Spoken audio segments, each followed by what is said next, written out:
Olá, tudo bem com vocês? Eu espero que sim. Pessoal, golpes relacionados ao INSS, descontos indevidos e oferta de cesta básica estão trazendo grandes problemas para os aposentados.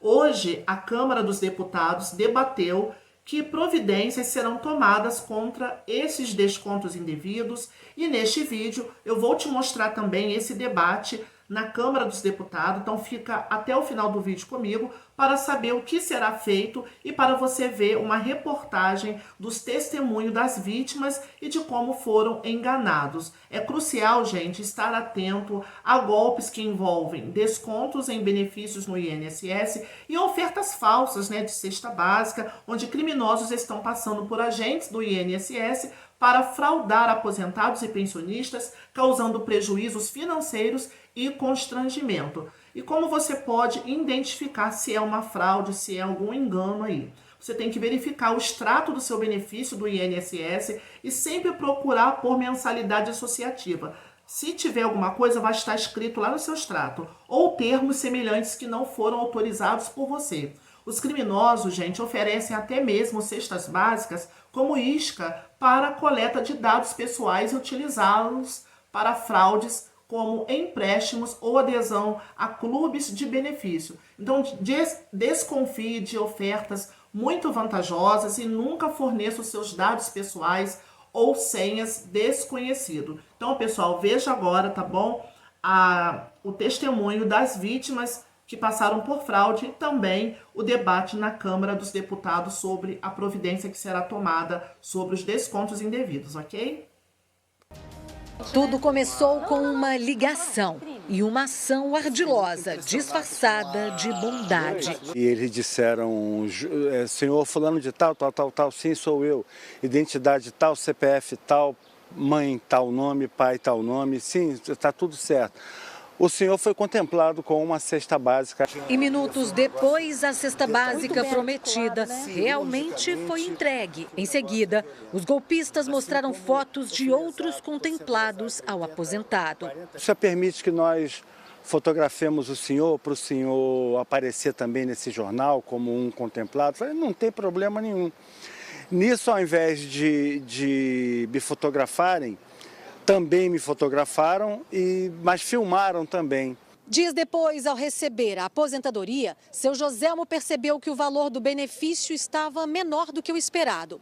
Ao conferir o contra-cheque, descobriu que havia um desconto de mais de R$500 referente ao empréstimo que ele não havia feito. E essa era apenas a primeira de 80 parcelas que ainda seriam debitadas. Boa tarde a todos e a todas. Vamos dar início aqui a essa audiência pública de um tema muito relevante para o conjunto da sociedade brasileira, principalmente para as famílias brasileiras, que ficaram surpreendidas com o trauma de mais um escândalo a nível nacional. Dessa vez, respeito, todo o reconhecimento pela sua história e toda a gratidão, principalmente àqueles que estão aposentados por tempo de serviço, pela idade da aposentadoria, e que se viram diante dessa situação de, infelizmente, inclusive, com a displicência ou a complacência de órgãos que deveriam estar vigiando e deveriam estar, inclusive, preocupados com a defesa de uma conquista social tão importante que é a aposentadoria e os benefícios dos aposentados. Então, é com grande satisfação que damos início a esse importante debate público sobre os descontos indevidos do INSS, pauta central do projeto de lei 1546 de 2024, aos quais foram apensados o PL 4863 de 2024, de autoria da deputada Clarissa Técio, o PL 4942 de 2024, do deputado Pedro Ayara, o PL 1808, do deputado Rui Carneiro, o PL 1813, do deputado Luiz Felipe de Orlem Bragança, o PL 1846, do deputado Sidney Leite, o PL 1853, de autoria do deputado Zuco, o PL 1866, de autoria do deputado Áureo Ribeiro, o PL 1867, de autoria do deputado Áureo Ribeiro, o PL 1875, de autoria do deputado Frederico, que está aqui presente entre nós, e agradeço a presença, o PL 1880, de autoria do deputado Zacari Calil, o PL 1889, de autoria da deputada Adriana Ventura, o PL 1890, de autoria do deputado Marcel Van Hatten, o PL 1891, de autoria do deputado Marcel Van Hatten, o PL 1908, de autoria do capitão Alden, o PL 1964, de autoria do deputado Hélio Lopes, o PL 1979, de autoria do deputado Josenildo e do deputado Afonso Mota, o PL 1980, de autoria do deputado Marcos Tavares, o PL 1989, de autoria do deputado Márcio Van Hatten, o PL 2000, de autoria do deputado André Fernandes, o PL 2046, de autoria do deputado Coronel Ulisses, o PL 2048, de autoria da deputada Daniela Reiner, o PL 2067, de autoria do deputado Pastor Gil, o PL 2070, de autoria do deputado Eduardo da Fonte, o PL 2071, de autoria do deputado Fábio Ciochetti, o PL 2072, de autoria do deputado Coronel Assis, o PL 2073, de autoria do deputado Maurício Marcon, o PL 2084, de autoria do deputado Zacario Calil, o PL 2091, de autoria do deputado Eduardo Veloso, o PL 2094, de autoria do deputado Alberto Fraga, o PL 2100, de autoria do deputado Alberto Fraga, o PL 2114, de autoria do deputado pastor Marco Feliciano, o PL 2115, de autoria do deputado Mauro Benevides Filho, o PL 2116, de autoria do deputado Pompeu de Matos,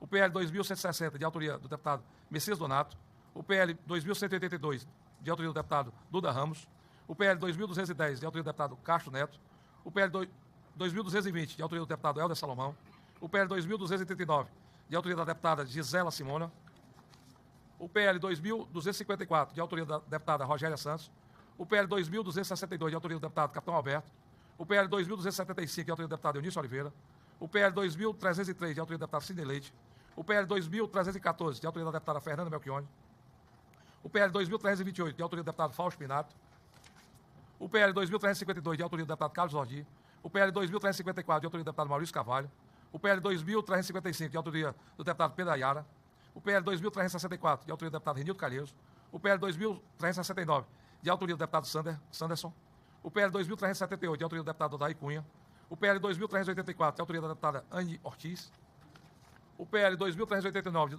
de autoria do deputado Hildo Rocha, o PL 2408, de autoria do deputado Capitão Augusto, o PL 2411, de autoria do deputado Coronel Assis, o PL 2481, de autoria do deputado Nitinho, o PL 2432, de autoria do deputado Nitinho, o PL 2461, de autoria do deputado Colbachini, o PL 2535, de autoria do deputado Miguel Lombardi, o PL 2572, de autoria da deputada Cristiane Lopes, o PL 2640, de autoria da deputada Júlia Zanata, o PL 2794, de autoria do deputado Roberto Monteiro Pai, e o PL 469, 2025, de autoria do deputado Evair Vieira de Mello.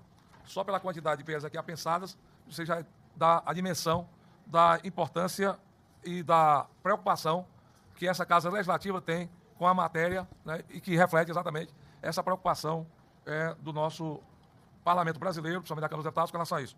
Quero agradecer a presença do nosso líder do União Brasil, aqui, deputado Pedro Fernandes, a quem agradeço por participar dessa audiência de hoje conosco. Aos deputados Coronel Assis, deputada Gisela Simona, deputado Castro Neto, deputado Joaquim Passarinho, deputado Frederico. Quero também dizer que está disponibilizado para a participação dos deputados Renildo Calheiros, que acaba de entrar. Está disponibilizado para os demais deputados o link para a participação virtual, já que a casa está numa semana, né, excepcional em função de uma ausência grande de deputados que estão participando remotamente também dessa sessão.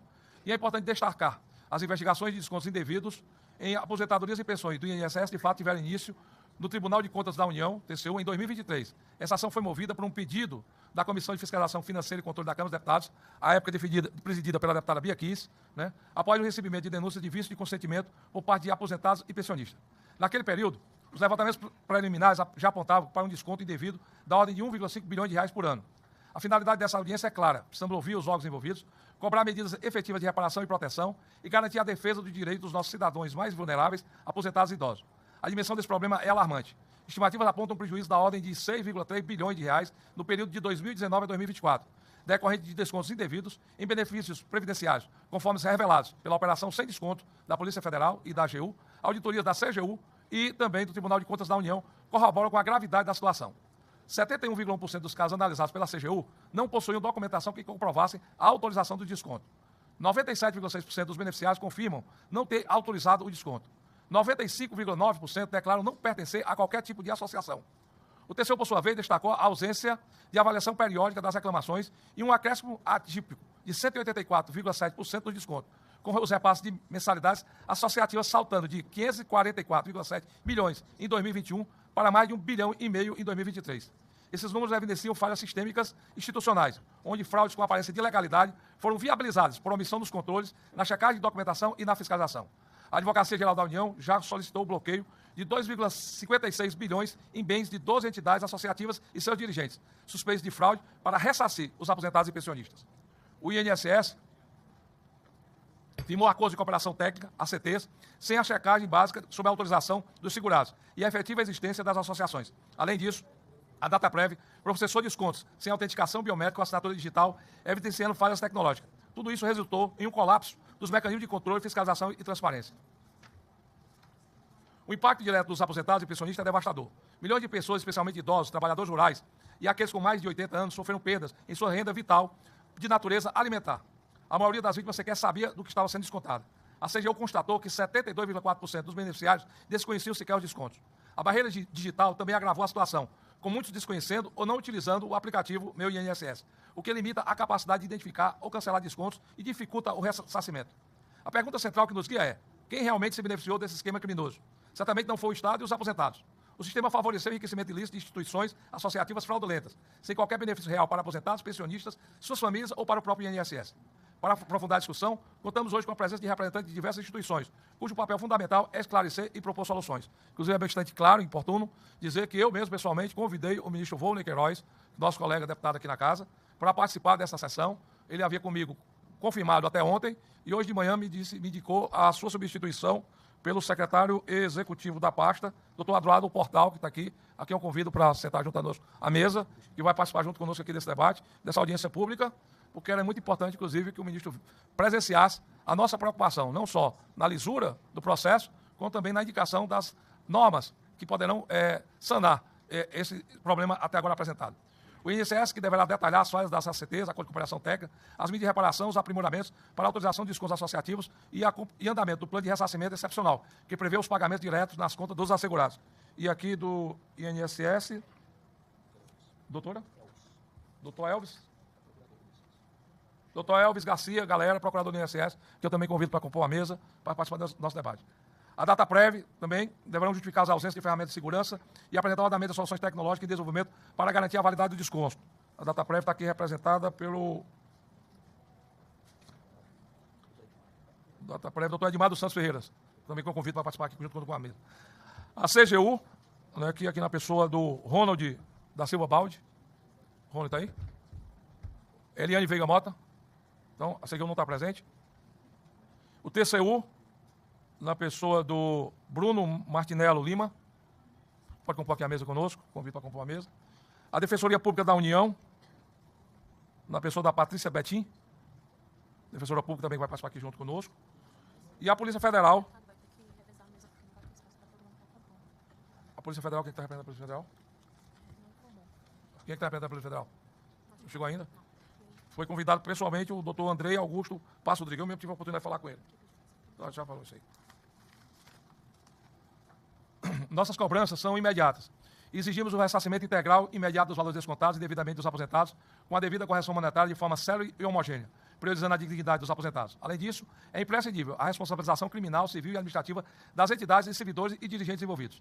Reafirmamos nosso compromisso político com o povo brasileiro, defenderemos intransigentemente a moralidade pública e a dignidade dos aposentados e pensionistas contra práticas predatórias do sistema previdenciário brasileiro. Nosso compromisso se estende a uma mudança legislativa estruturante, que proíba o desconto das mensalidades em folha ou condicione a uma prévia autorização inequívoca e individualizada. O Congresso Nacional, por meio do seu papel fiscalizador, assume sua responsabilidade com o povo e a família brasileira. Que este debate seja o passo decisivo para garantir justiça e proteção aos nossos idosos e pensionistas. Portanto, fica aqui o nosso questionamento a todos os representantes, que é o que está, inclusive, norteando essa audiência pública. Como e a velocidade com que os valores serão restituídos. Segundo, como os responsáveis, né, terão o confisco de bens e dos aposentados. Quais as providências cabíveis e imediatas para que essas fraudes continuem e que a gente possa ter uma ação preventiva com relação à repetição desses fatos. Essas são as perguntas de milhões de brasileiros que nos assistem indignados com a situação e na esperança que essa Casa Legislativa exerça o seu papel primordial de representante do povo. Então, diante dessa abertura que a gente fez aqui agora, nós vamos passar aqui ao depoimento dos participantes, né, para que a gente possa, dentro dessa propositura, ter uma melhor compreensão dos fatos e, ao mesmo tempo, encontrar pontos convergentes para que a gente possa, inclusive, fazer o relatório substitutivo a todos esses PLs que foram aqui apensados ao PL 1564, que é o que dá embasamento a essa audiência pública. O primeiro a apresentar vai ser o representante pelo Tribunal de Contas, e aqueles que não chegaram ainda vão substituindo aqueles que vão se apresentando. A gente vai dar o tempo aqui de 15 minutos para cada uma das instituições, né? E a gente solicita ao senhor Bruno Martinelli, representando a Secretaria de Controle de Contas Públicas do Tribunal de Contas, que, com referência ao Acórdão 11.15/2024 do TCU, estabeleceu medidas objetivas para suspender e revalidar os descontos. Essas medidas estão sendo cumpridas integralmente pelo INSS e pela Dataprev. O modelo de desconto associativo em folha representa um risco de desvio sistêmico e recorrente ao sistema previdenciário. O Tribunal de Contas da União acompanha a restituição dos valores indevidos, a estimativa atualizada de quanto foi bloqueado. O Tribunal de Contas da União identificou falhas anteriores que possam indicar reincidência por parte do INSS ou das instituições envolvidas. Há estudos técnicos do TCU para identificar os custos para o Estado brasileiro para cobrar mensalidades associativas de desconto de créditos assignados. Passamos a palavra ao Dr. Bruno Martinello. Boa tarde a todos. Cumprimento inicialmente o deputado Danilo Forte, cumprimento as demais autoridades aqui presentes, parlamentares, e agradeço imensamente a oportunidade de falar em nome do Tribunal de Contas da União sobre um tema tão relevante para o nosso país e trazer um pouquinho do contexto da auditoria que foi realizada a respeito do tema.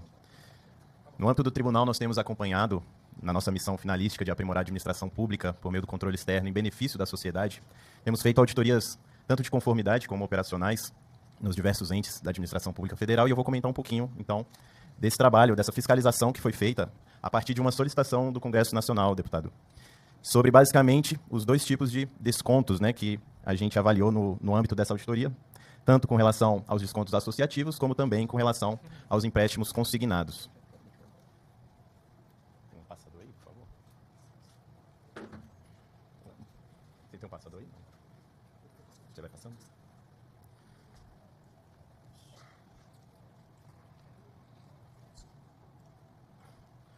Bem, enquanto projeta ali, basicamente, a Comissão de Fiscalização Financeira e Controle, ela encaminhou essa solicitação ao Congresso Nacional com a preocupação com uma possível venda casada com relação a esses dois tipos de desconto, tanto o associativo quanto com relação aos empréstimos consignados, o que motivou, então, a fiscalização realizada pelo tribunal.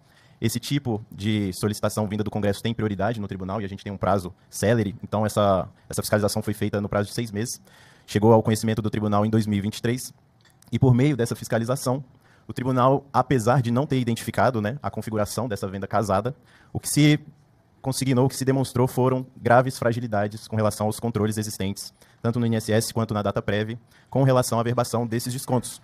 E aí, adentrando um pouquinho nas causas, né, eu trago 3 principais pontos. O primeiro, com relação à ausência de verificação da filiação. Esse processo, ele vinha por meio das entidades, das associações, com relação ao desconto associativo. Elas encaminhavam por meio de uma lista a solicitação do desconto, o que não passava por uma verificação do INSS a priori antes de ser feito o desconto. Um segundo ponto de atenção foram fragilidades na ferramenta de bloqueio e desbloqueio com relação a esses descontos. Então, os benefícios concedidos antes de 2021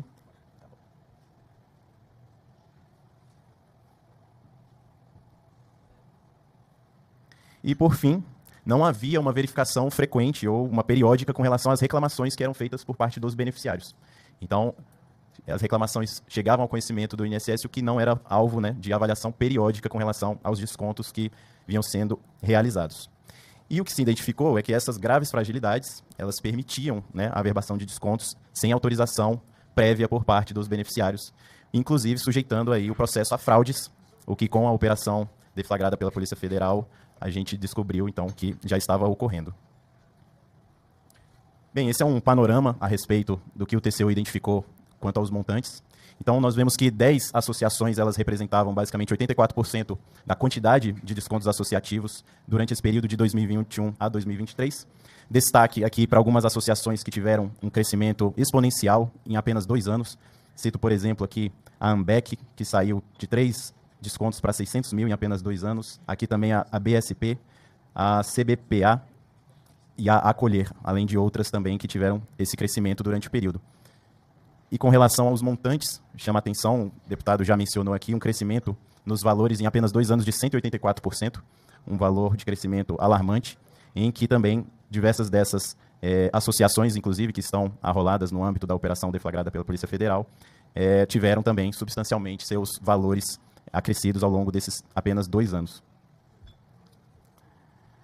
Bem, o tribunal, a partir então desse trabalho, ele proferiu uma medida cautelar para que o INSS ele só autorizasse novos descontos mediante, né, controles adequados, e aqui falando de assinatura eletrônica e biometria. além também de realizar o bloqueio prévio para todos os novos descontos, ou seja, os beneficiários precisariam primeiramente realizar um desbloqueio para somente então ser possível fazer qualquer desconto. E depois o tribunal também trouxe uma determinação para que no prazo de 120 dias fossem adotados controles exigidos nas normas e também para que fossem confirmados os descontos que já tinham sido averbados, para que fosse apurada a existência eventual de fraude. E também para que o INSS tomasse as medidas adequadas com relação à responsabilização e ressarcimento. Isso valia tanto para os descontos associativos, como também para os empréstimos consignados. E é importante destacar que, com relação a esse acórdão, ele foi objeto de recurso por 2 entidades associativas, inclusive que estão arroladas na operação da Polícia Federal, e também foi objeto de recurso por parte do INSS. Sendo que um dos objetos do acórdão foi também para que o INSS desse ampla divulgação com relação a esses descontos ocorridos nos anos anteriores, para justamente possibilitar os beneficiários confirmarem se havia sido dada autorização para a realização desses descontos. Em curso, o tribunal sim está acompanhando as medidas que foram deliberadas no âmbito desse acórdão, deputado, tendo sido feitas diversas requisições ao INSS com relação a informações e o andamento do cumprimento desse acórdão, sendo que um desses itens foi cumprido e outros 3 eles ainda estão em andamento, ainda estão em análise do seu cumprimento. O TCU, esse ano, já julgou os recursos arrolados no âmbito do processo e considerou improcedentes ou não conheceu também aqueles relacionados às entidades associativas. Bem, após a operação deflagrada pela Polícia Federal, chegaram ao conhecimento do tribunal 12 representações protocoladas, sendo que 7 delas vieram de deputados federais. Houve uma solicitação do Congresso Nacional que chegou na semana passada também sobre o tema, pedindo basicamente para que o TCU ele faça a responsabilização dos gestores e também o acompanhamento com relação ao ressarcimento dos valores descontados indevidamente dos beneficiários. Hoje já há deliberação com relação a 5 desses processos e o tribunal continua acompanhando tanto a parte de ressarcimento com relação aos descontos indevidos, como também a parte de responsabilização dos gestores que tiveram alguma relação, algum nexo de causalidade com esse problema ocorrido aqui dos desvios. Por fim, só para mencionar o projeto de lei, nós entendemos por parte do Tribunal de Contas da União que controles advindos de normatização são sempre bem-vindos. Então, o tribunal, por conta da identificação de problemas justamente com relação à fragilidade desses controles que hoje existem, nós vemos com bons olhos, sopesando apenas que, com relação à melhor forma de implementação e quais os controles adequados, passam por uma avaliação de custo e efetividade por parte, inclusive, do próprio INSS. Então, terminando aqui, agradeço mais uma vez pela oportunidade de o tribunal apresentar o seu trabalho e fico à disposição da mesa para qualquer dúvida e esclarecimentos. Obrigado. Obrigado ao secretário do Tribunal de Contas da União, Bruno Martinello. Eu quero aqui agradecer as presenças do deputado Fausto Pinato, deputado Busato, deputado Calil, deputado Mauro Filho, que estão aqui presentes conosco, demonstrando o interesse dessa casa com relação a essa temática do desvio dos recursos dos aposentados do Brasil. Vamos ouvir agora, e foi muito importante a primeira fala vir do Tribunal de Contas, porque o representante do Ministério da Previdência, o Adroaldo, está aqui ao nosso lado, e vai poder, inclusive, já em cima do que foi apresentado pelo Tribunal de Contas, dirimir algumas dúvidas e também colocar qual é a postura que o Ministério está tendo com relação a essa questão. E eu também gostaria de solicitar também que os demais participantes pudessem contribuir no sentido do entendimento com relação à possibilidade da busca ativa, já que os aposentados têm muita dificuldade com relação à mobilidade, têm muita dificuldade com relação à acessibilidade, inclusive pelo sistema de informática, de interagir com as informações muitas vezes complicadas que são ali colocadas à disposição dos reclamantes nos sistemas da própria Previdência. E a gente está percebendo que, em relação ao montante de possíveis pessoas que tiveram seus recursos desviados, a procura pela restituição está sendo bem abaixo do volume que foi colocado. Nós já estamos com quase 50 dias que se fala desse assunto, se fala que 9 milhões de pessoas foram prejudicadas, 9 milhões de famílias, e parece que essas buscas não alcançaram sequer 30% desse valor. Algo em torno de 3 milhões só de famílias teriam já procurado a restituição dos seus direitos, dos seus recursos. Então, diante disso, a possibilidade da busca ativa com relação a essa possível capacitação, que inclusive a própria DataPrev e o próprio Ministério poderiam ter de fazê-lo, beneficiando e atendendo a essa demanda dessas populações que estão aí com seus recursos desviados e fraudados. Com a palavra, o doutor Adroaldo Portal. Deputado Danilo Forte, é um prazer estar aqui, voltar à Câmara dos Deputados para participar dessa importante audiência pública. Queria saudá-lo em nome do ministro Volney e apresentar as justificativas dele pela ausência.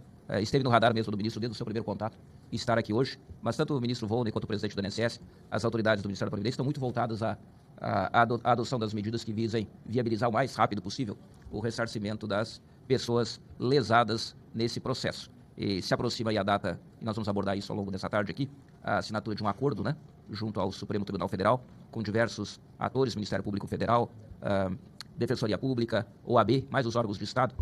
E isso vai viabilizar já nos próximos dias um entendimento para que os pagamentos comecem a acontecer. Então essa semana é uma semana decisiva nesse processo e o ministro Volney, essa tarde, está bastante envolvido nisso. É importante dizer que desde o início, desde que foi deflagrada a operação pela Polícia Federal em 23 de abril desse ano, há uma gigantesca mobilização do governo federal para rapidamente apurar quem são as pessoas lesadas, quem realmente foi prejudicado nesse processo e imediatamente proceder à devolução dos recursos indevidamente retirados dessas pessoas. Até agora, deputado, quase 4 milhões de pessoas já manifestaram a sua afirmativa de que foram lesados. E o processo ficou bastante conhecido, né? Porque houve uma ampla campanha do governo federal junto à imprensa para divulgar como as pessoas poderiam verificar se elas foram lesadas e rapidamente informar o Instituto Nacional de Seguro Social de que não autorizaram esses descontos. Esse processo está em franco andamento. Todas as medidas têm sido adotadas para alcançar o maior número de pessoas. O INSS tem lá o seu portal do INSS, onde, em que pese ser um instrumento de informática, e uma boa parte, uma grande parte das pessoas que são beneficiários do INSS tem muita dificuldade com a tecnologia, o sistema portal do INSS ele é muito utilizado. Seguramente mais de 90% de todas as tratativas entre cidadão e INSS hoje em dia, nesse caso, como também no dia a dia, no trato, que não tem habilidade com a tecnologia, eles utilizam esse canal através da ajuda dos filhos, né, de netos e de integrantes da família. Mas preocupado em garantir acesso amplo, o contato das pessoas para informar do desconto indevido tem sido feito, além da internet, o uso da Central 135 e, mais recentemente, também através do convênio que o INSS tem com os Correios. São mais de 5 mil agências no país hoje que recebem presencialmente aposentados e pensionistas para verificarem se o desconto que existe no seu contra-cheque é indevido. Como eu disse, quase 4 milhões de pessoas já fizeram essa manifestação e são pessoas que se habilitam a serem ressarcidas. A orientação, a determinação que o presidente Lula deu, primeiramente ao ministro Volney Queiroz, assim que assumiu o cargo de ministro da Previdência dias depois da crise, como também a orientação dada ao presidente do INSS, à Advocacia Geral da União, que está diretamente envolvida nesse processo, é de que se trate o tema com absoluta agilidade, responsabilidade e que se dê todas as garantias de que nenhum aposentado e pensionista lesado fique sem ressarcimento. Nós estamos no limiar do início desse processo, né? Já houve audiências no Supremo Tribunal Federal na semana passada e por esses dias o acordo que viabilizará o início dos pagamentos deverá ser celebrado. Ele garantirá que qualquer pessoa que tenha sido lesada não tenha que recorrer à justiça, não precise passar anos aguardando uma decisão judicial. O pagamento se dará rapidamente, na forma estipulada no acordo que será assinado, e o governo federal está preparado para imediatamente, e conta aqui, obviamente, com o apoio do Congresso Nacional, porque o governo federal decidiu que ressarcirá as pessoas antecipadamente, independente de já ter obtido judicialmente o ressarcimento junto às entidades. Mais de 2,6 bilhões de reais já estão bloqueados e serão recursos que no futuro, obviamente, serão carreados para os cofres da União como ressarcimento dos prejuízos causados. Mas o cidadão aposentado não pode esperar. Ele não pode aguardar uma decisão judicial que vai levar 1 ano, 2, 3 anos. Então o Estado antecipará esse pagamento aos aposentados e pensionistas e, obviamente, no decorrer do andamento e na conclusão dos processos, será o Estado, sim, a ser depois ressarcido por essas entidades. Nós acreditamos que num curtíssimo prazo de tempo, talvez na próxima semana já tenhamos o anúncio do calendário de pagamentos. Assim que o acordo for assinado no Supremo Tribunal Federal, sob a condução do ministro Dias Toffoli, o governo anunciará o calendário de pagamentos. É muito importante ressaltar isso, né? O objetivo desse processo é garantir pagamento integral a todos, sem exceção e sem demora. Sobre a colocação feita pelo deputado Danilo Forte, na preocupação da busca ativa, deputado, há sim uma preocupação do governo federal em garantir que todos tenham acesso. Os canais oferecidos hoje permitem que a esmagadora maioria das pessoas que potencialmente foram lesadas tenham acesso. Se você tem a agência dos Correios, mais de 5 mil delas, espalhadas por mais de 4 mil municípios do país, o acesso está muito próximo das pessoas. Além disso, há uma preocupação de que, à medida que se verifique qual é o passivo de pessoas no decorrer de alguns meses, que não tenha procurado a Previdência para verificar se o seu desconto é indevido, que essas pessoas sejam buscadas, né? Sobretudo nos lugares mais remotos do país. Já tem iniciativas sendo preparadas em estados do Norte e do Nordeste, onde as pessoas têm maior dificuldade de acesso, não só à tecnologia, mas também a agências físicas dos próprios Correios, de que essas pessoas sejam encontradas. Agora é importante dizer, né, que não se chegará, obviamente, ao total de pessoas potencialmente lesadas, até porque há um conjunto de pessoas que certamente sabe que não foi lesada. Porque há um conjunto de pessoas que sabe que autorizou, em determinado momento, contribuições associativas. As investigações não indicam, sobretudo agora, durante o processo de verificação de quem procurou para ressarcimento, que há um número grande de pessoas que estão também reconhecendo, depois de confrontadas com documentações apresentadas, de que ok, realmente esse documento eu tinha assinado. Acho que me parece que esse número já supera 300 mil pessoas. E há também, obviamente, se tem quem procurou, verificou o documento e reconheceu a assinatura, obviamente que há aquele que nem fará isso, porque já sabe que durante algum tempo ele autorizou determinada entidade, seu sindicato, a descontar do seu benefício determinada contribuição. Então, obviamente que não se chegará aos 100%, mas há o esforço do Estado de encontrar essas pessoas e de garantir que elas tenham a oportunidade de se manifestar. É importante dizer, durante os últimos 2 meses, tem se debatido muito esse tema, né? A responsabilização, então aqui o TCU, a Procuradoria do INSS deve falar daqui a pouco, sobre todas as medidas que estão sendo adotadas do âmbito administrativo e até judicial para responsabilizar quem cometeu ilícitos. Mas nós não podemos, obviamente, esquecer que, passado o ressarcimento dessas pessoas, à medida que essas investigações forem concluídas, nós teremos um amanhã. E é importante que o Congresso Nacional, nesse momento, esteja debruçado a uma discussão que, nesse momento, o Ministério da Previdência e o INSS não estão. O Ministério da Previdência e o INSS, nesse momento, não estão discutindo o futuro de contribuições associativas. Todos os acordos de cooperação foram suspensos. Nenhuma entidade hoje tem possibilidade de requerer desconto no benefício de aposentados. Essa é uma discussão que está congelada no âmbito do Poder Executivo. No momento oportuno ela será feita e, obviamente, que essa discussão respeitará as decisões que o Congresso Nacional vier a tomar sobre esse tema. O deputado Danilo Forte fez a leitura longa aqui de uma quantidade enorme de projetos de lei que tramitam sobre o tema. Se eu não estou enganado, eu ouvi a citação de um projeto de lei do deputado Mauro Filho, que está aqui conosco. Então, revela que há uma preocupação muito acima da média dos parlamentares com um determinado tema. Então, certamente sairá do Congresso Nacional, em breve, uma decisão sobre o tema. As contribuições associativas existem desde 1991. Entrou lá na Lei 8.213, lá no artigo 115, inciso 4, previu, entre outros tipos de desconto, as contribuições associativas, que não é exatamente uma peculiaridade do INSS, né? Há uma série de segmentos econômicos que permitem descontos de toda a ordem no contra-cheque de seus funcionários, com convênios de todo tipo. Lá na 8.213 há as contribuições associativas, há os empréstimos consignados e uma série de outras possibilidades de descontos. Mas essa foi uma lei aprovada pelo Congresso. E ao Congresso Nacional caberá a decisão de manter esse tipo de desconto para o futuro. O Ministério da Previdência, nesse momento, não manifestará posição a respeito do tema, porque, como eu disse, a prioridade é resolver um problema grave. Reconhecemos. O INSS, com tudo que aconteceu, passa pela sua pior crise de credibilidade da história. A imagem da instituição foi extremamente arranhada. E caberá ao Estado brasileiro, aos seus servidores da Previdência, do INSS, a recuperar, a restabelecer essa imagem. A Previdência Social do Brasil é um modelo de proteção social que não existe em nenhum lugar do mundo. Nos últimos 2 anos e meio, antes de ser secretário executivo, eu fui secretário de Previdência, chefiei a Perícia Médica Federal por 2 anos e tive a oportunidade de participar de alguns eventos internacionais representando a Previdência. E o respeito e a imagem que a Previdência Social do Brasil tem lá fora é impressionante. Nós garantimos proteção social para quase 100 milhões de brasileiros. 40 milhões, quase 40 milhões, porque já recebem benefícios. 58 milhões de pessoas porque contribuem para a Previdência Social. Estão protegidas e terão direito à aposentadoria um dia. São duas argentinas na Previdência Social do Brasil. É o maior modelo de proteção social do mundo. Nem o deputado Mauro Filho, aqui, que é um grande estudioso do tema de Previdência, sabe que nem os modelos de Estado de Bem-Estar Social da Europa tiveram algo parecido. Porque, veja, nós estamos falando de 100 milhões de pessoas que são protegidas por Previdência Social. Um modelo que é contributivo. Não estou falando aqui nem de programas de assistência social do Estado. Um modelo contributivo. Ou seja, essa crise, ela precisa ser tratada com rigor, com seriedade. Quem contribuiu o crime tem que ser punido. Quem for condenado tem que ir para a cadeia, tem que ter seus bens apreendidos, o Estado tem que ser ressarcido, mas, por fim, é importante lembrar que esses fatos não podem servir para desmoralizar, enfraquecer ou jogar lama sobre, como eu disse, o maior modelo de previdência social do mundo. Queria agradecer a oportunidade, fico à disposição aqui para eventuais esclarecimentos, deputado. Obrigado, doutor Adroaldo. Quero aqui agradecer também a presença do deputado Keniston Braga, nosso amigo do Pará.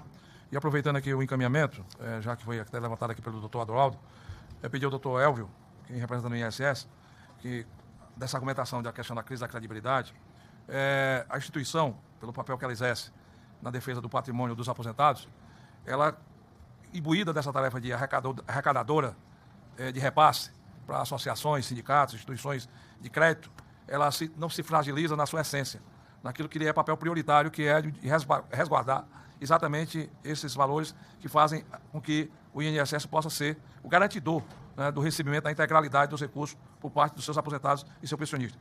Então, a gente gostaria de informações sobre o que a Procuradoria-Geral emitiu de parecer validando ou questionando os acordos de cooperação técnica com essas entidades investigadas, né, essas instituições.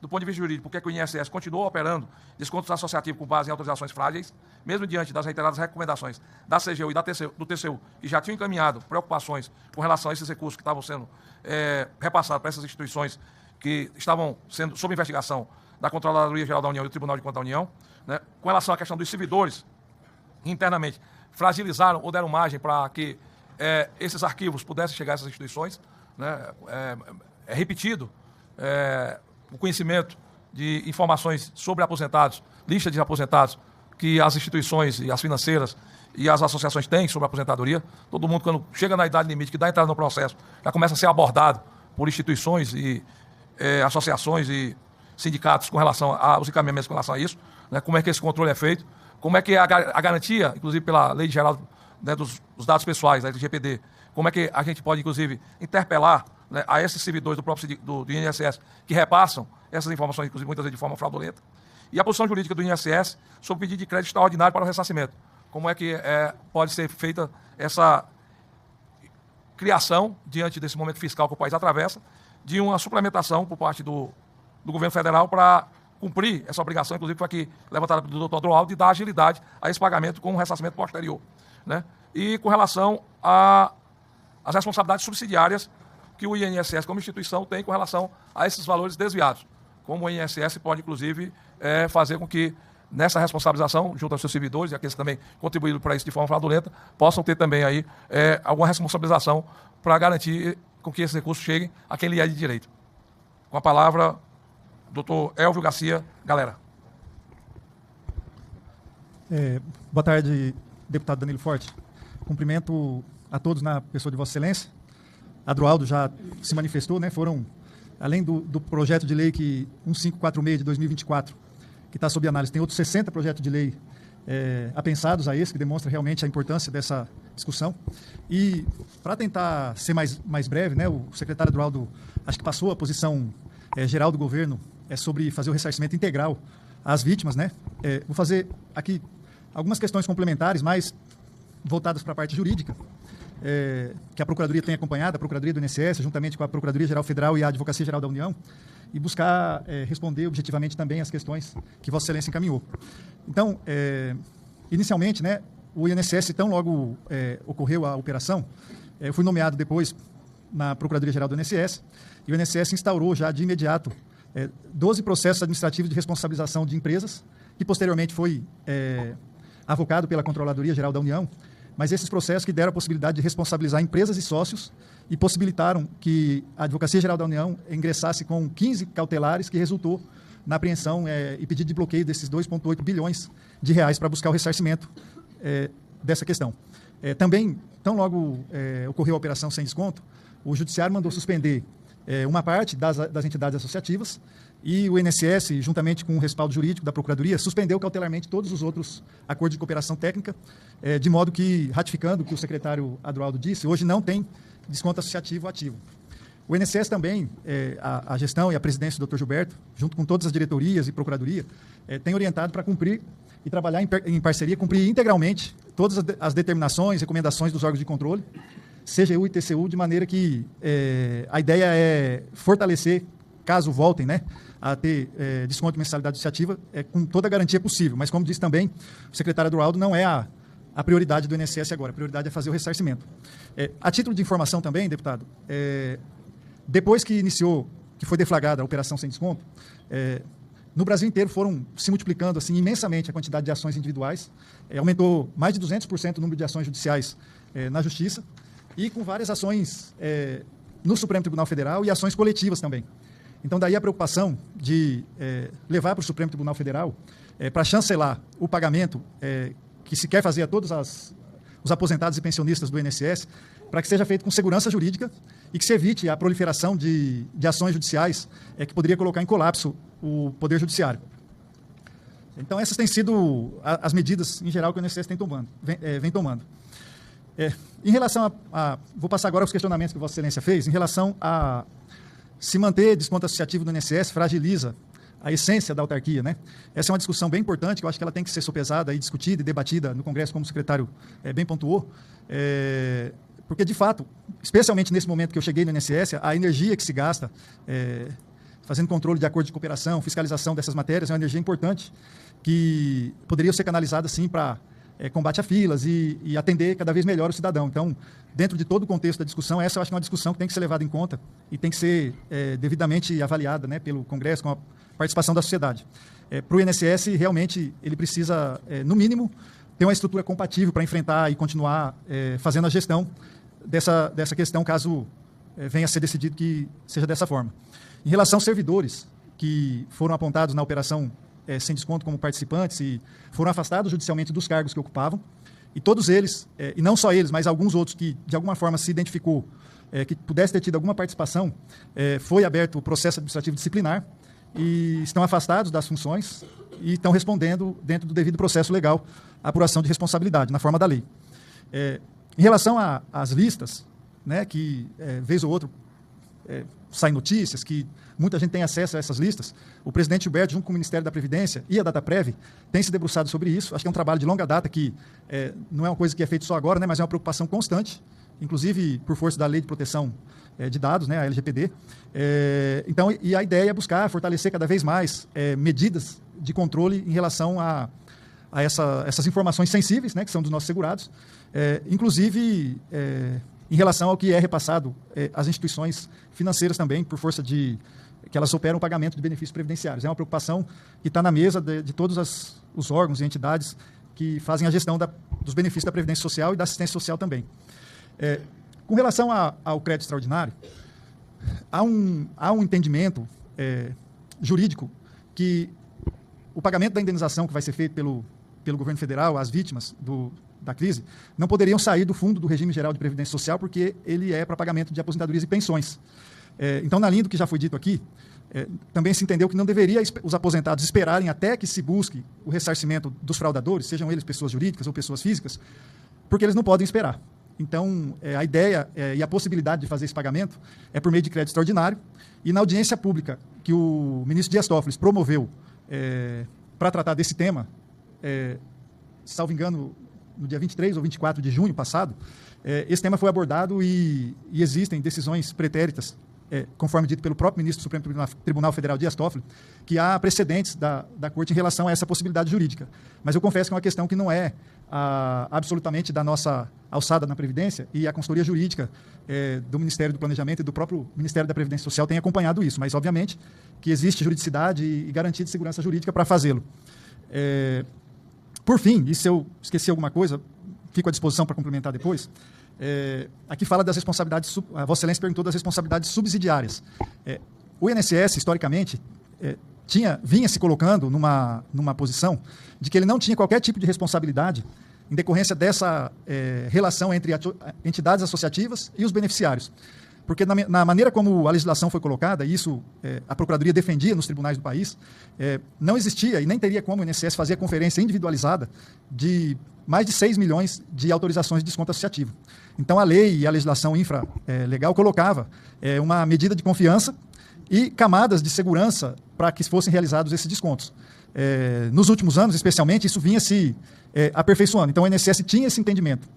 Nesse momento, diante da gravidade e do que foi revelado pelas operações, se entendeu que, numa medida muito excepcional, o INSS e o governo federal têm que fazer o ressarcimento dos aposentados, mas como uma medida de antecipação, e a Advocacia Geral da União, a Controladoria Geral da União, A Polícia Federal, que ainda tem várias investigações em andamento, na medida que, e o Judiciário, obviamente, né, na medida que forem se apurando mais responsabilidades, mais pessoas, físicas ou jurídicas, que deram causa a esse prejuízo, certamente todas serão acionadas para ressarcir integralmente o prejuízo causado aos aposentados. Agradeço, em nome do INSS, a oportunidade de estar nessa audiência. Reitero mais uma vez a importância do debate para toda a população brasileira, especialmente aposentados e pensionistas do INSS, que é a grande razão da existência dessa instituição tão importante, que, inclusive, completou 35 anos na semana passada, de INSS, mas a Previdência, claro, né, tem mais de 100 com a sua importância mundial, como bem relatou o secretário executivo Adroaldo, e fico à disposição para eventuais esclarecimentos que possam contribuir. Obrigado, Excelência. Obrigado, doutor Elvio. E aqui dentro da continuidade do processo, você também a presença do deputado Paulo Fernando, está aqui junto conosco, acompanhando essa audiência. E tudo isso motivado pela defesa da população. Então é importante a gente ouvir agora a Defensoria Pública, né, que tem a responsabilidade da defesa de todos aqueles que foram fraudados. E diante dessas contribuições que até agora foram apresentadas,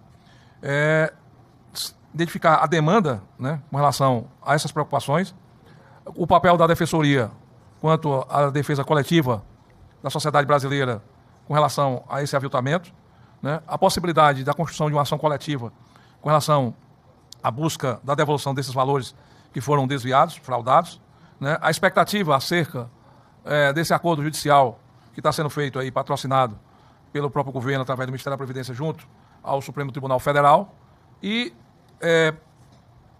a possibilidade, inclusive, da gente estender, né, essa preocupação que está se dando muito em cima dos recursos desviados de descontos, mas também com relação às várias queixas que estão chegando com relação aos empréstimos consignados pelo sistema financeiro, né? A gente, inclusive, depois que assumiu essa responsabilidade de relatar essa matéria, já foi procurado por muitas instituições e pessoas que também estão reclamando que práticas ilícitas e ilegais também estão acontecendo com relação aos consignados. Então, a Defensoria Pública, que é um ouvido importante da sociedade brasileira e tem um papel fundamental da defesa coletiva da sociedade, como ela está fazendo esse enfrentamento e qual é o papel dela dentro desse processo, doutora Patrícia. Boa tarde a todos. Cumprimento a mesa na pessoa do deputado Danilo Forte.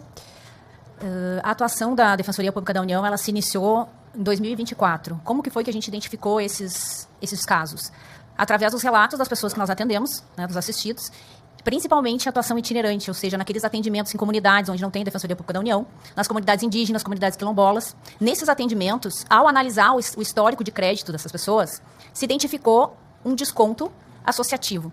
Quando a gente perguntava para essas pessoas se elas tinham conhecimento daquele desconto, se elas sabiam, elas diziam que desconheciam aquele desconto, que não autorizaram esse tipo de desconto, sequer sabiam o que a associação era ou que tipo de serviços essa associação oferecia. Então, a partir dessas denúncias e desses relatos feitos através dos atendimentos, a Defensoria Pública da União abriu duas frentes. Uma das frentes foi a tentativa de resolução extrajudicial e a outra frente foi a atuação coletiva por meio das ações civis públicas. O que aconteceu, então, no âmbito extrajudicial?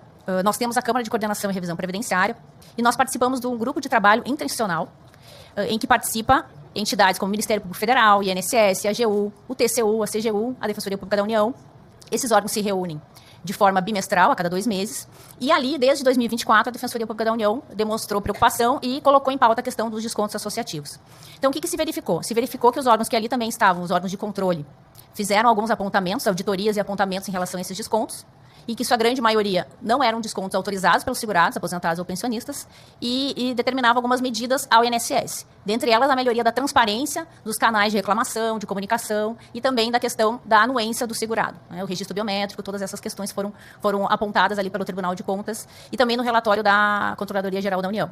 Nesse relatório da Controladoria Geral da União, se apurou que mais de 90% dos casos em que foram entrevistados os segurados, essas pessoas não tinham autorizado esse tipo de desconto. Então, a partir daí, esse tema foi sendo pautado recorrentemente no GTI, até que se chegou em maio e ocorreu a operação sem desconto. Após essa operação, foram feitas reuniões extraordinárias para tratar desse tema também. Então, a Defensoria Pública da União demonstrou as preocupações e alguns apontamentos e foi feita uma instrução normativa de número 186 e que disciplinou aí a forma de contestação, de consulta, contestação e ressarcimento desses segurados que foram atingidos. Então, assim, a Defensoria Pública apontou ali algumas questões nessa instrução normativa, através de reuniões, dentre elas, qual a forma de atendimento que seria feita. Inicialmente, o atendimento foi feito através do processo de pedido, de contestação, foi feito através do meu INSS ou do 135. A Defensoria Pública da União apontou que a preocupação com as pessoas que não têm acesso aos meios digitais, os vulneráveis digitais, e que fosse feito um atendimento de forma presencial dessas pessoas. Imediatamente o INSS informou que seria feito um convênio com os Correios para fazer esse tipo de atendimento. E hoje foi falado aqui que diversos atendimentos já foram feitos de forma presencial para atingir esse público-alvo, que é os mais hipervulneráveis. Essa foi uma medida efetiva que foi tomada, e acredita-se também que com a busca ativa vai se conseguir chegar nessas pessoas e nessas comunidades mais distantes. Como que vai ser feita essa busca ativa? A ideia é que se faça através do Previbarco, os atendimentos que sejam feitos lá naquelas comunidades ribeirinhas, mais distantes, assim como é feito o atendimento da Defensoria Pública da União, em alguns casos. Só aí a gente vai chegar nessas pessoas, né, que não sabem. Então, são essas as medidas que foram adotadas. Dentro do GTI da Previdência, nós conseguimos avanços também, muitos avanços. A gente conseguiu as melhorias na questão do registro biométrico, a gente conseguiu melhorar os canais de comunicação, que no histórico de crédito do segurado constasse o nome da entidade que estava fazendo o desconto, o 0800 que tinha que constar para a pessoa poder fazer a reclamação dessa forma. Todas essas melhorias foram feitas com o tempo dentro desse GTI da Previdência, ressaltando aqui a importância da atuação dos órgãos de forma extrajudicial. Outra questão também que foi importante após a operação é que o INSS imediatamente suspendeu todos os descontos associativos. Então, não há desconto associativo atualmente nos benefícios. A Defensoria Pública da União, com os demais órgãos, buscou também, por muito tempo, a revalidação desses descontos associativos que estavam sendo feitos, ou seja, que se fizesse um processo de recadastramento, que se fosse consultada essas pessoas, se elas realmente autorizaram aquele tipo de desconto associativo. Isso também foi um pedido da Defensoria Pública da União. Paralelamente a isso, e após essa operação, se viu que seria necessário uma atuação de âmbito nacional, coordenada, ou seja, em que se buscasse entre os órgãos, a AGU, o Ministério Público Federal, a Defensoria Pública da União, o INSS, se fizesse uma construção de um acordo para fazer o pagamento e o ressarcimento dessas pessoas de forma eficaz e efetiva, e mais rápida também. Então, se construiu essa frente nacional de solução consensuada, da qual participam esses órgãos, para se construir um acordo que vai ser homologado pelo STF, em que ali vai se buscar o ressarcimento do segurado, do pensionista ou do aposentado de forma efetiva. E por que se chegou a essa solução, a esse tipo de construção desse acordo?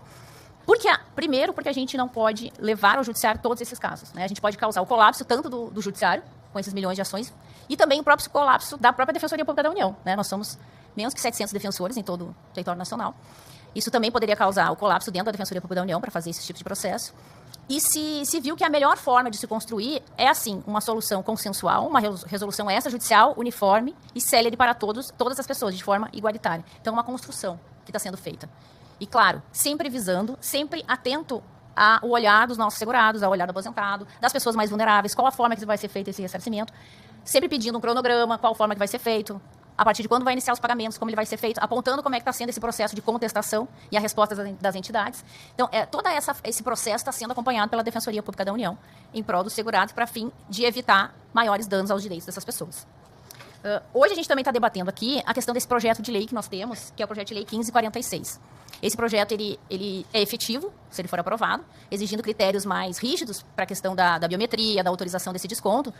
Mas nós temos também um outro projeto de lei, dentre todos os que foram citados aqui, que é o 1846 de 2025, que prevê a retirada da lei de benefícios, de dentro do artigo 115, do inciso que fala dos descontos associativos.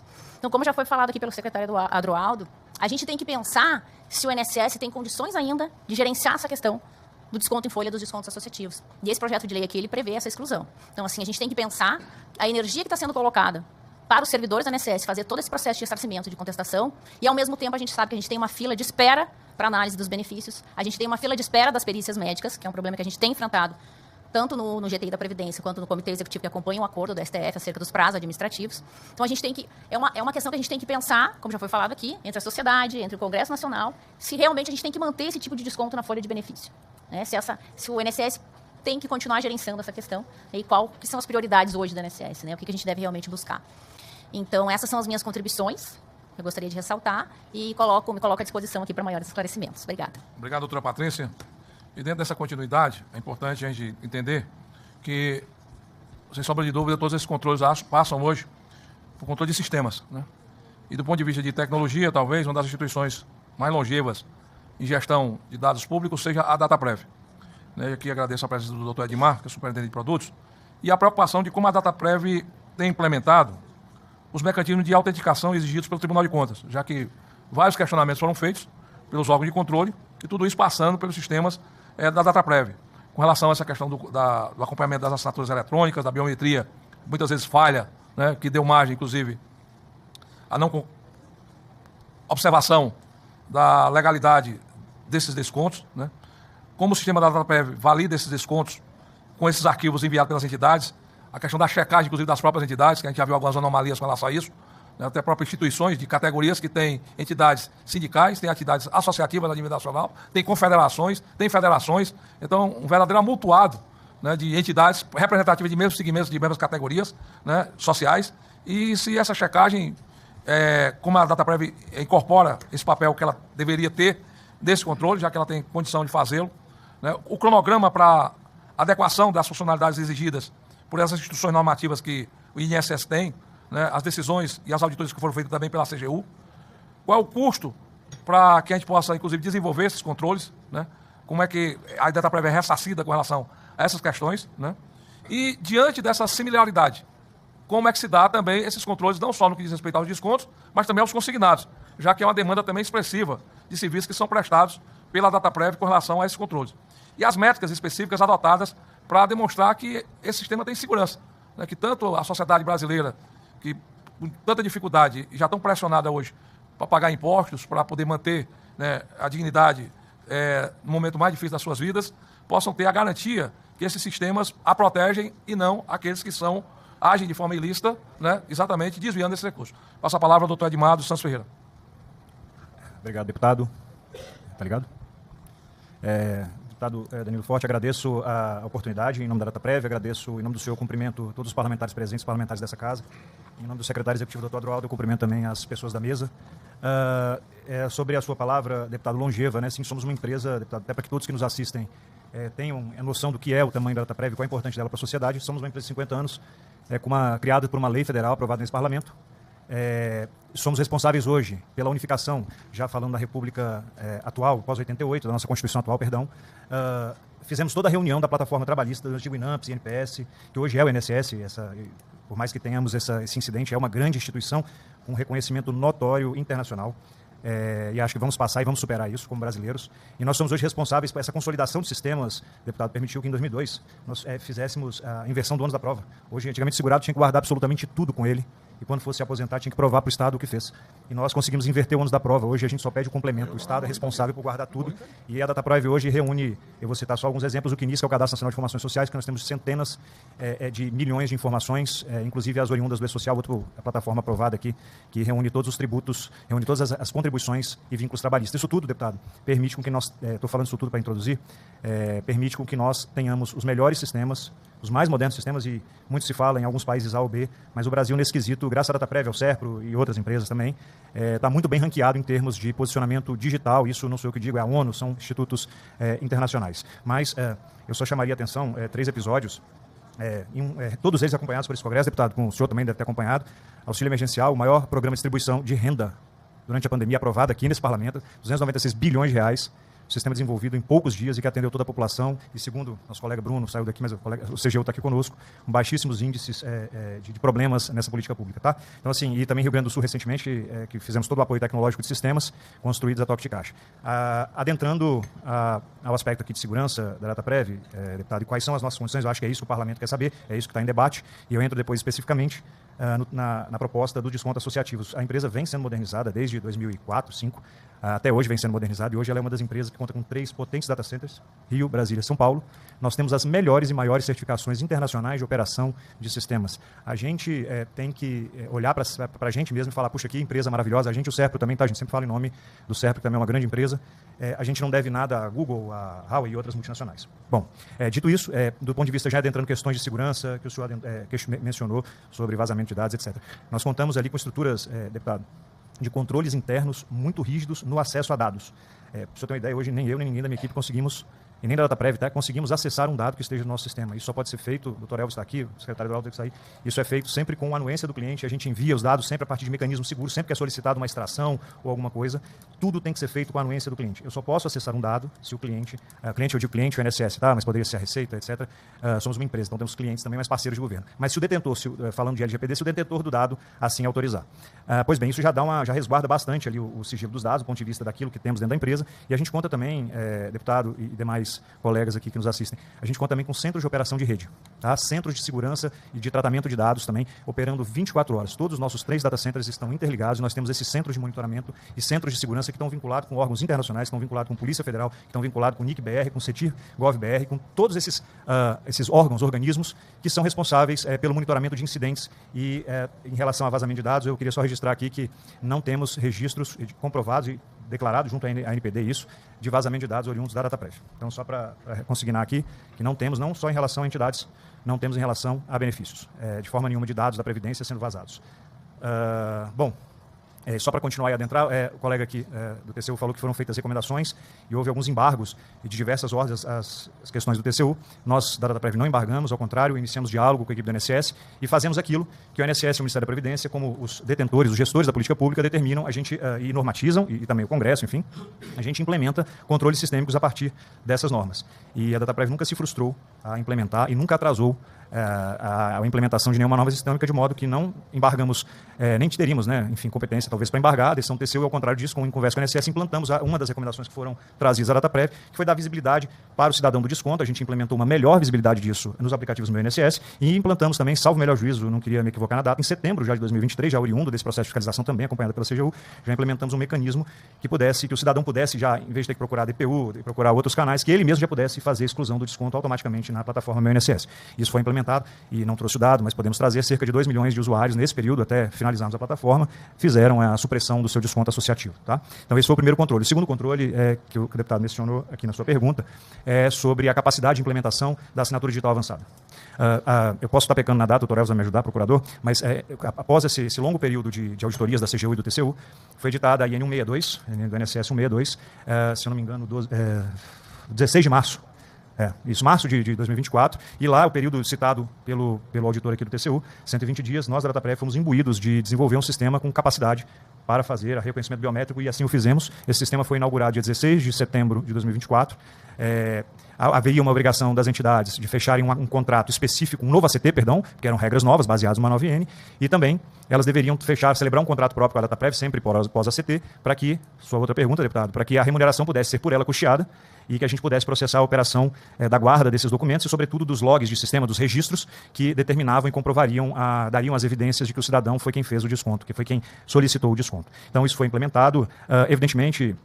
No debate, a gente sabe que todo sistema que é feito de forma muito rápida, ele não nasce 100% perfeito. E, aliás, nem os que não são feitos muito rápido. E tínhamos, sim, melhorias, mas era um sistema operacional, tanto é que no seu primeiro mês, nos seus primeiros 15 dias, de operação, 103 descontos foram averbados na plataforma. Lembrando que, nessa época, salvo melhor juízo, apenas 3 instituições já tinham fechado a CT com o INSS, 3 entidades, já tinham fechado a CT com o INSS, e as demais ainda estavam em curso dentro de um processo administrativo estabelecido com o INSS, ou em curso também já aprovado pelo INSS, celebrando contrato com a DataPrev. Todas as averbações, deputado, foram feitas na plataforma PDMA, possuem esse registro, salvo algum incidente que nós não temos conhecimento. Mas todas foram registradas. E a gente usa a biometria, temos uma parceria via Secretaria de Governo Digital, do Ministério da Gestão e Inovação, por força do INSS, temos uma parceria que a gente faz consultas a API, a um sistema, a um serviço web específico para a DataPrev, para o INSS, para que a gente possa fazer essa conferência biométrica do segurado. Não só, como o senhor pediu para explorar um pouco também a parte do consignado, isso é feito tanto para as entidades associativas, quanto para o fluxo de desbloqueio dos consignados pelo sistema Meu INSS. E sim, há a possibilidade, indo para a sua última questão, há a possibilidade sempre da gente aprimorar sistemas, e sim, a DataPrev cumpriu, creio eu, e já fiz uma segunda análise do que o TCU colocou, a DataPrev, evidentemente, atendendo e na sua competência, que sempre atende a normatização tanto do Congresso quanto da Presidência da República e do INSS, dentro da sua competência de implementadora de sistemas, executou tudo ao tempo que foi exigido para aquele momento. E outras implementações, como, por exemplo, recepcionar contratos antes da IN 162, 2022 eram ações que estavam em curso, mas que, enfim, tendo em vista o despacho decisório do presidente da INSS, de 28 de abril de 2025, agora, a suspensão e o cancelamento dos ACTs, nós fizemos a interrupção e, nesse momento, junto com a INSS, junto com o presidente da República, junto com o CGU, com a AGU, Defensoria Pública também participando e um conjunto de outros órgãos, estamos agora 100% focados nessa política do ressarcimento das entidades, dos descontos, né, para que os cidadãos consigam contestar, as entidades analisar e, eventualmente, se houver uma opinião em contrária, a depender dos acordos, a DataPrev também já está preparando a plataforma para fazer o ressarcimento na mesma conta do benefício onde foi descontado. Espero ter abordado, deputado, todas as suas questões. Se tiver se eu tiver falhado em alguma coisa, eu estou à disposição. Obrigado, doutor Elvio. Dando continuidade aqui, eu gostaria de chamar o doutor Ronaldo Baldi, da CGU, para compor aqui a mesa, e o doutor Leonardo Rolim, que foi, inclusive, ex-secretário da Previdência, também para compor aqui a mesa. Podia vir uma cadeira aqui para o doutor Leonardo Rolim. E doutor Ronaldo Baldi, eu acho que o Baldi agora entortou. Porque, do ponto de vista de todas as explanações, parece que não tem problema nenhum. Está tudo sob controle, não tem nenhuma fragilidade. E o que ele percebe é que tem um fato real. Né? Milhões de famílias aí que foram prejudicadas e o sistema que não está funcionando. E aqui quero parabenizar a Controladoria porque fez um trabalho minucioso, né, de identificação com relação a isso. Então, diante do que já foi aqui apresentado pelos que nos antecederam, era importante a gente verificar por que é que não funcionou. Por que é que, se tem uma DataPrev com toda esse trabalho aqui apresentada, se as orientações que foram dadas pelo Ministério e o acompanhamento que foi feito pelo INSS era de total zelo, por que é que as famílias estão nessa situação?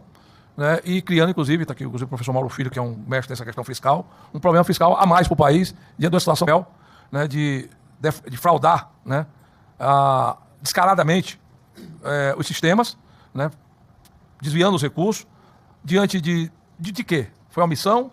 Foi complacência? Foi desvio funcional? O que é que está acontecendo, de fato, que a gente não teve capacidade de intervir para poder garantir esses recursos e não levar essas pessoas, inclusive, a esse momento tão difícil que muitas dessas pessoas são aposentadas que têm um salário mínimo, né, e que aí já ficam com dificuldade até para a própria manutenção dessas famílias.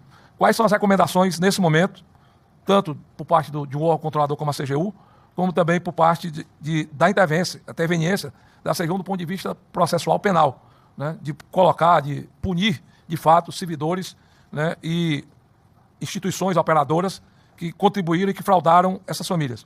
E a recorrência, né, desses vínculos de relação, né, que esses dados não podem ter saído e chegado nesses fraudadores, nessas instituições, sem ter tido, de fato, a conveniência de uma relação com servidores públicos ou com algum conluio ou tráfico de influência que a fizessem com que essas tivessem essa facilidade toda de ter acesso a tanto dinheiro. Então, eu acho que a CGU ela tem um papel importante com relação a isso e acho que ela pode elucidar, né, esses questionamentos que a sociedade brasileira quer tê-los para que a gente possa, inclusive, trabalhar em maior profundidade na construção desse substitutivo. Com a palavra, doutor Ronaldo Baldi, da CGU. Boa tarde, muito obrigado, deputado Danilo Fortes. Uma saudação também a todos os outros parlamentares e os demais presentes. É uma satisfação poder colaborar com a Câmara nesse papel fiscalizador. De fato, a CGU atua sobre os assuntos da Previdência faz muito tempo, especificamente sobre essa temática dos empréstimos consignados e também dos descontos associativos. É uma temática importante, relevante do ponto de vista do impacto sobre a população. E essa temática foi objeto de auditoria da parte da CGU no final de 2023, início de 2024. E é isso que eu vou explanar um pouco aqui a respeito dos dois trabalhos que foram publicados pela CGU mais recentemente. Então, dando início, eu queria passar alguns slides aqui na tela, só para poder dar um panorama. O primeiro é para dar uma noção, por favor, sobre o aspecto mais, o arcabouço normativo de atuação da CGU. Eu trago aqui, obviamente, em respeito à Constituição Federal, o que prevê a Constituição, nos seus artigos 70 e 74, tanto no que diz respeito ao controle externo e o apoio que o controle interno faz, sobre também o funcionamento do sistema de controle interno. Eu trago ainda também a Lei 10.180 e o Decreto 3591, que estruturam esse tal sistema de controle interno, que dá essa prerrogativa de atuação da CGU, do sistema de controle interno e da secretaria que hoje eu lidero. Esse sistema, pode avançar, por favor, ele traz, então, essa atribuição, e dentro dessa atribuição foi o que a CGU fez, como eu mencionei, a partir do final do ano de 2023. O ano de 2023, nós registramos um aumento significativo da quantidade de descontos associativos, e a partir disso, então, esse trabalho foi priorizado. E dentro desse trabalho, o que nós observamos? Nós dividimos esse trabalho em dois momentos. Um momento para verificar como se dava o processo no âmbito do próprio beneficiário, se esse beneficiário tinha consciência, se ele estava de acordo com esses descontos, e também, na sequência, visitamos as próprias associações para verificar se eles tinham esses controles, se eles dispunham dessas informações. Então, Na tela eu mostro, então, esses dois trabalhos e, na sequência, eu falo do primeiro. O primeiro dos trabalhos, então, ele teve, como eu mencionei, esse objetivo de falar das pessoas. Se essas pessoas, então, tinham consciência a respeito desse desconto. E esse desconto, nós visitamos mais de 1.200 pessoas e verificamos o quê? Pode avançar, por favor.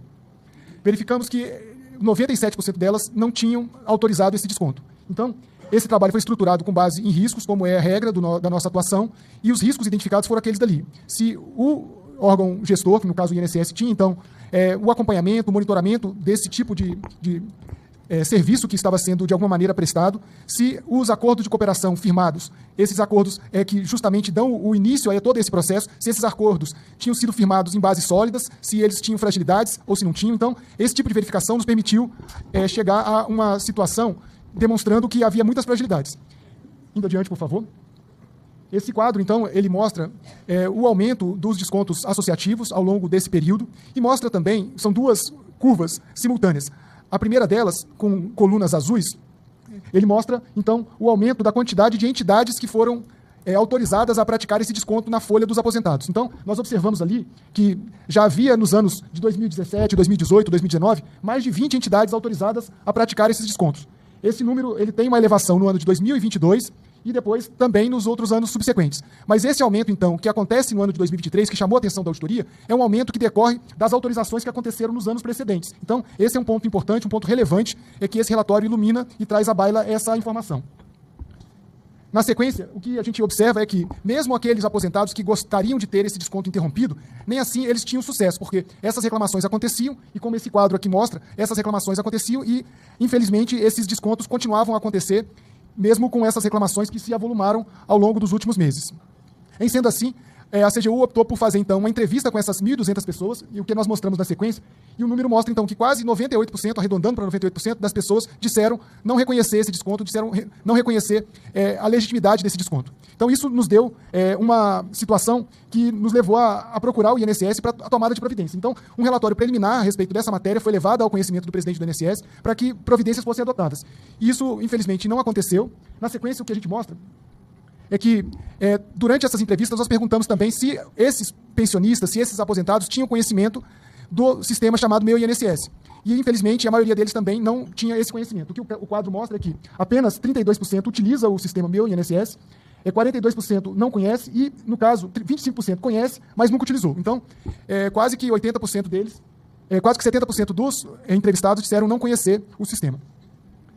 E, por fim, o que esse relatório traz, aí respondendo ao deputado, o relatório traz as recomendações. Naquela altura, logo no dia seguinte, no dia da operação, no dia 23 de abril de 2025, a CGU apresentou esse relatório. É uma circunstância que a CGU optou por apresentar esse relatório depois da operação, já que esse relatório, então, tinha sido apresentado ao INSS para tomada de providência e isso não tinha acontecido. E esse relatório, então, ele traz as recomendações. A primeira delas é bloquear em caráter cautelar imediatamente todos os benefícios dos novos descontos que estavam sendo implementados. Então, essa foi uma das recomendações.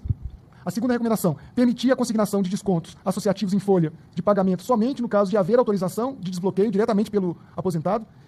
Definir procedimentos mínimos e imediatos para acompanhamento da execução dos ACTs. Esses acordos, então, como eu disse, firmados mesmo anteriormente, são acordos que dão o pontapé inicial, como eu mencionei, para todo esse processo, e esses ACTs precisavam, então, de ser melhor acompanhados, melhor controlados por parte da instituição. Isso não estava acontecendo. Então, essa foi a terceira recomendação. Para além disso, para além da suspensão e cancelamentos previstos nos ACTs, definir procedimento para a suspensão e cancelamento dos ACTs. Ou seja, para aqueles ACTs que nós observamos falhas muito sensíveis, muito significativas, esses ACTs precisavam de ser cancelados imediatamente. Então, nós trazemos aqui 4 das recomendações apresentadas nesse relatório que dão uma ilustração sobre aquilo que recomendamos para que o INSS fizesse, mesmo antes da operação e, sobretudo, depois da operação. Esse é o primeiro dos relatórios. O segundo relatório, publicado cerca de 15 dias depois, ele é um relatório, então, que mostra o que nós identificamos nas visitas às entidades. Então, nós visitamos 29 entidades, são aquelas entidades que, na altura ali do mês de abril de 2024, eram todas aquelas que tinham, então, os ACTs vigentes, e nós visitando essas entidades, o que nós observamos? Aqui tem a lista, então, das 29 entidades. Na sequência, eu mostro, então, o que nós observamos. A documentação, então, solicitada... Sim. Todas essas informações constam dos 2 relatórios publicados. Eu estou trazendo aqui, inclusive, basicamente, só os quadros e os gráficos desses 2 relatórios. Então, nesse quadro, o que nós mostramos? Que nós solicitamos dessas entidades aquelas informações sobre as pessoas que tinham sido visitadas e outras. Então, para cada uma das 29 entidades, nós estivemos lá e solicitamos que a entidade apresentasse à CGU toda a documentação que fundamentava, que dava base para a cobrança dos descontos. Infelizmente, na maioria dos casos, só em 27% delas, nós encontramos a documentação, nós obtivemos a documentação. Quer dizer, em 70% dos casos, nós não obtivemos, seja a documentação completa ou simplesmente a documentação não foi enviada. Então, em 39% dos casos, as entidades não encaminharam a documentação para nós. Esse quadro, então, é um quadro muito significativo que dá um panorama sobre a situação dos descontos no âmbito da documentação, ou seja, aquilo que hoje está sendo alvo, inclusive, de todo esse processo de ressarcimento. O ressarcimento depende muito dessas informações. Na sequência, eu trago também a situação que foi encontrada em campo, ou seja, essas entidades, elas têm funcionários, elas estão distribuídas ao longo de todo o território nacional, ou são entidades que, infelizmente, não reúnem as condições para poder fazer esses descontos, não reúnem as condições para prestar nenhum tipo de serviço a essa população que, então, estava tendo esse desconto no seu contra-cheque. Indo adiante, eu trago também as informações sobre o que mais nós encontramos nessas entidades. Por favor. Esse quadro, ele mostra, então, qual foi a situação encontrada nessas entidades no que diz respeito às falhas, fazendo um recorte no tempo. Então, nós observamos que qual foi a situação encontrada em 50 mil inclusões. Então, nós observamos que entre os anos de 2016 a 2018, nós encontramos 16 situações que essas entidades não conseguiam demonstrar essa capacidade de apresentar os dados corretamente. Da mesma maneira, a quantidade de situações durante o período ali de 2019 a 2022 também foi uma quantidade menor e depois houve um crescimento nos anos de 23 para 24. Então, como está colocado ali, de modo a avaliar o esforço operacional das entidades a realizarem, o que nós observamos aqui é que havia um excesso de inclusão, parecia haver um certo robô para poder processar essas informações. Então, como está colocado aqui, tomando como referência 8 horas por dia, 20 dias por mês, o número de inclusões está na casa entre 778 a 1.569 filiações por hora, o que é um número assustador. Assim, é um número que não faz... teria que ter uma fila imensa. Isso só pode ser sido realmente realizado por meio de um processamento eletrônico, por um processamento automatizado. E, por fim, o que esse relatório traz são as informações sobre as recomendações. Aqui também nós temos 2 das recomendações apresentadas agora, no início de maio. Então, a primeira delas, considerando a fragilidade dos controles relacionados à implementação dos descontos e a necessidade de efetiva validação da documentação de suporte, quando existente, suspender de forma cautelar todos os acordos de descontos associativos. A segunda das recomendações é elaborar e submeter ao Ministério da Previdência proposta de descontinuação de averbação de descontos de mensalidades associativas, haja vista que se constitui uma faculdade e não uma obrigatoriedade. Então, esse aspecto é um aspecto importante, porque ele traz, então, a luz sobre uma recomendação que a CGU faz para que isso seja avaliado por parte tanto do INSS como por parte do próprio Ministério da Previdência sobre a conveniência e a oportunidade de interromper esse tipo de serviço, como a defensora acabou de mencionar. Parece uma medida que, se comparada inclusive à situação do Instituto, que tem realmente muitas dificuldades, muitos desafios a cumprir, trazer para si essa responsabilidade de monitorar esse tipo de serviço realmente é algo que precisa de ser pensado com todo cuidado. Enfim, são essas informações sobre os 2 relatórios. Eu trago no final só mesmo a notícia que foi então divulgada no dia 23 de abril, que é exatamente a operação, e essa operação, então, ela envolveu tanto a CGU como a Polícia Federal, e no caso, naquela altura, o que foi divulgado é que foram cumpridos, então, 211 mandados de busca e apreensão, 6 mandados de prisão temporária, houve o afastamento de servidores, diretores, chefes de serviço do INSS, e também de policial federal, assim como apreendidos diversos bens e também valores nas residências das pessoas. Enfim, são essas informações mais gerais. Espero ter cumprido aqui o questionamento que o senhor acabou de apresentar a respeito, sobretudo, das recomendações. Eu termino dizendo que a CGU tem, sim, papel de responsabilização, tanto administrativa da pessoa física como a pessoa jurídica. Então, dentro dessa linha de atuação, a CGU, por meio da sua corregedoria e também da Secretaria de Integridade Privada, vem adotando as providências para a responsabilização tanto dos servidores como das empresas, dessas entidades que praticaram atos indevidos e precisam de ser responsabilizadas. Muito obrigado. Eu queria agradecer, Ronaldo, a sua participação. Fundamental a gente ter a luz sobre essas questões, até porque a fragilidade do sistema é enorme, senão ninguém teria chegado a esses números, a esses valores e a essa quantidade de famílias que tiveram seus recursos desviados. E diante disso, aqui eu gostaria de agradecer a presença do Dr. Leonardo Rolim, com quem eu tive o prazer de conviver quando ele era servidor do Senado, não sei se ele já voltou para lá, e que teve um papel e um trabalho de gestão também no Ministério, né? E a gente tem percebido, doutor Leonardo, que tem aí um jogo de empurra, né?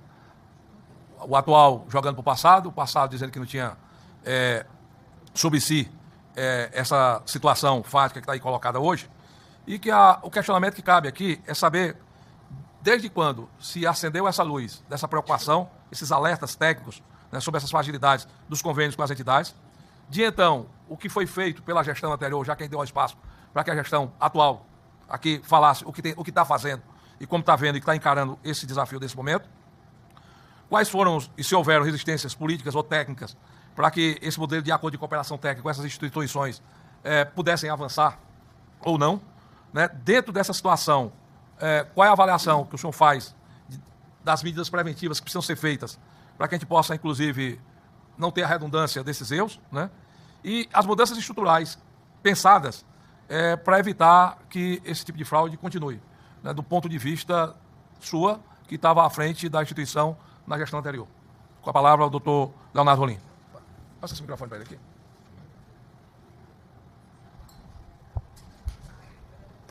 Obrigado, deputado. Boa tarde a todos. Bom, inicialmente agradecer pelo convite. Um parlamentar que conheço há longa data, né? Na época que eu estive cedido ao Senado, na verdade eu sou servidor da Câmara, sou consultor de orçamento da Câmara.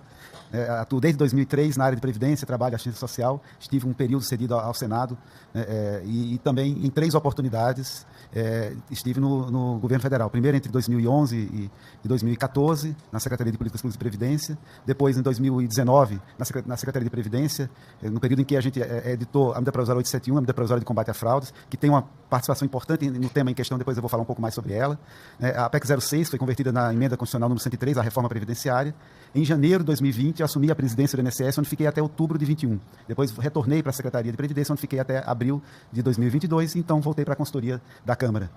Bom, em relação ao tema, em particular, dos descontos associativos, né, já foi falado aqui sobre a evolução histórica desses descontos e sobre os problemas que ocorreram. Né, então, a primeira resposta esse problema que surgiu quando? O desconto começa aí no início da década de 90, e eu me recordo bem que na minha primeira passagem para a Secretaria, em 2011, a gente já tinha reclamações. Naquela época tinha reclamações tanto da Defensoria quanto do Ministério Público Federal, de pessoas que reclamavam de descontos. Eu me lembro, não lembro o ano exato, né, mas foi feito inclusive um TAC, né, pelo Ministério Público naquele período, aí eu não lembro exatamente o ano, mas teve TAC naquela época. Depois volta a ter reclamações entre 2017 e 2018, e isso bate com os números que a CGU coloca aqui, que em 2017 e 2018 você teve um crescimento aí um pouco aí, fora da lógica que vinha anteriormente. E, de fato, naquele momento, o Ministério Público novamente volta a entrar em ação e identifica que tinha algumas entidades que estavam fazendo descontos associativos e que não atendiam os requisitos da lei. Era o que a gente chamava de entidades de fachada, né? Que, na verdade, elas estavam vendendo produtos disfarçados de descontos associativos. Essas entidades, entre 2019 e 2020, elas tiveram o seu contrato, o seu acordo de cooperação de desconto encerrados. Né? Também bate com os números apresentados aqui pela CGU, que houve uma redução, né, no número de entidades com desconto entre 2019 e 2020, em grande parte em função desse trabalho que foi feito de analisar os descontos e verificar entidades que não cumpriam os requisitos.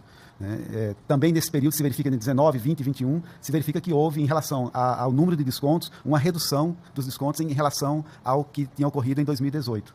Um outro dado relevante aqui para se verificar é comparar os números, né? A quantidade, o valor que foi descontado, né, dos aposentados e pensionistas em 2021 foi 1/5 do valor que foi descontado em 24, ou seja, aumentou 5 vezes em 24 em relação a 21. E 21 foi menos do que o que tinha sido em 18. 19, 20, 21 foi um período de redução. Em 2022 começa a crescer, em 23 cresce mais ainda, em 24 mais ainda, conforme foi muito bem apresentado aqui pelo relatório da CGU. Então, você analisa, já vinha tendo reclamações, como eu falei, já há muitos anos. Mas nesse período de 2019, 20, 21, a gente tinha mais reclamações do consignado do que do desconto associativo. Eu diria que na época que eu estava à frente do INSS, o que mais me perturbava em relação a essas reclamações era o consignado, muito mais do que o desconto associativo. Isso bate também com os números que a CGU apresentou aqui. Você começa a ter mais reclamações de desconto associativo a partir de 22. Cresce mais em 23 e mais ainda em 24.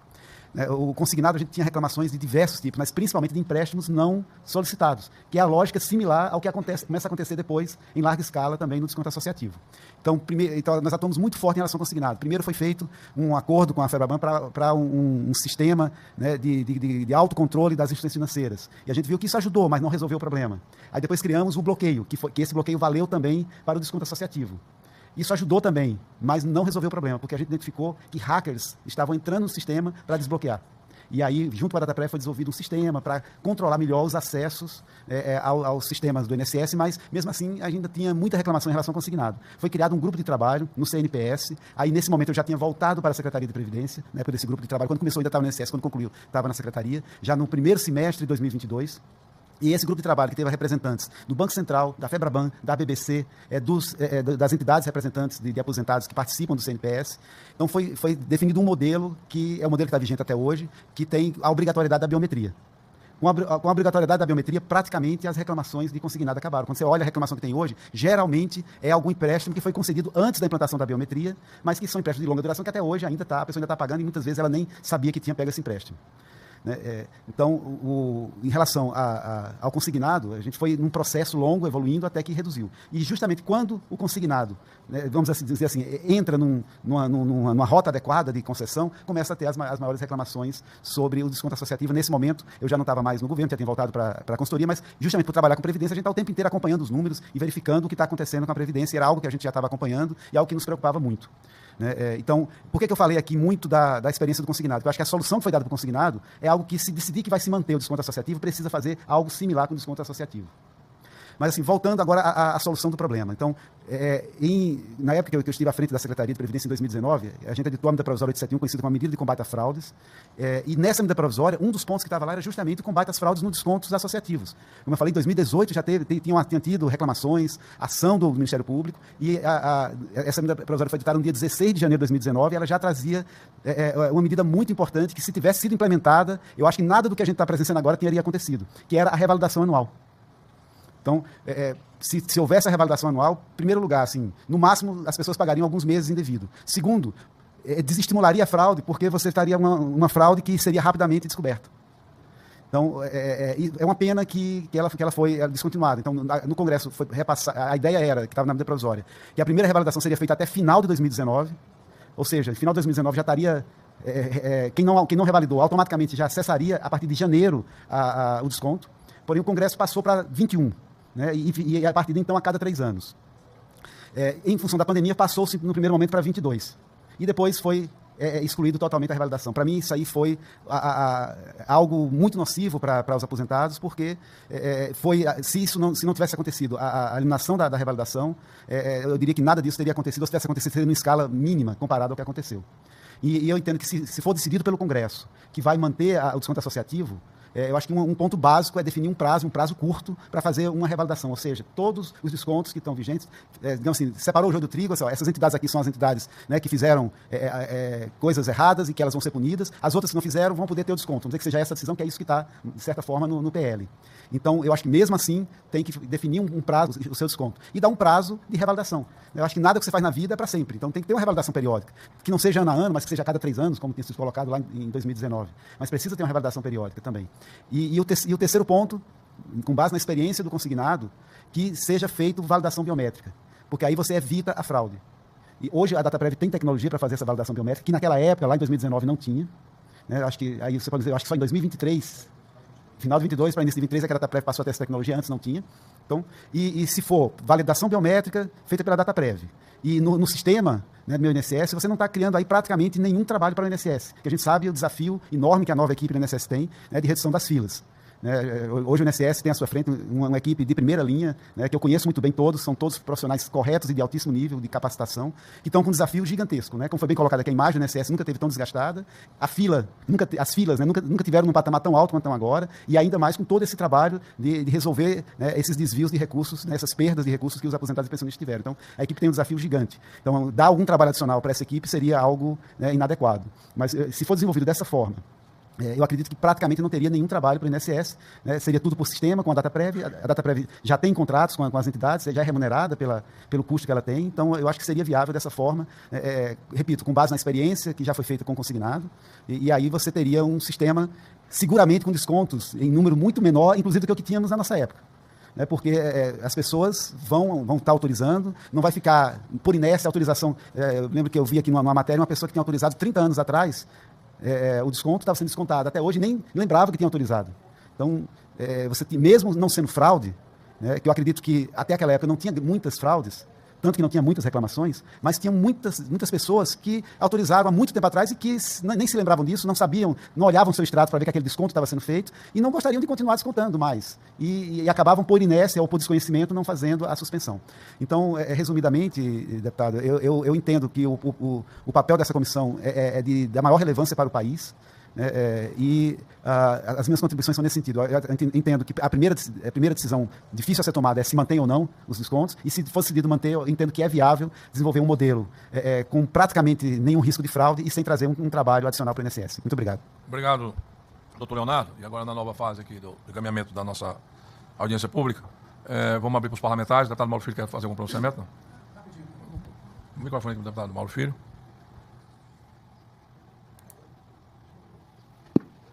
Bom, primeiro, meu caro presidente Danilo, a importância desse debate, desses esclarecimentos, para saber exatamente aonde se encontram, né, potenciais possibilidades de fraudes, enfim. Então, realmente, lhe parabenizar pelo alcance, né, que isso com certeza terá na gestão.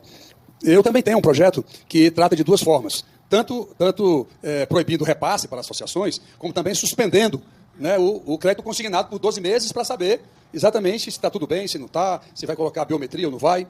Até porque, era importante eu saber, quando uma pessoa se aposenta, que o ato é consagrado, com 48 horas o banco já liga para saber se ele quer o crédito.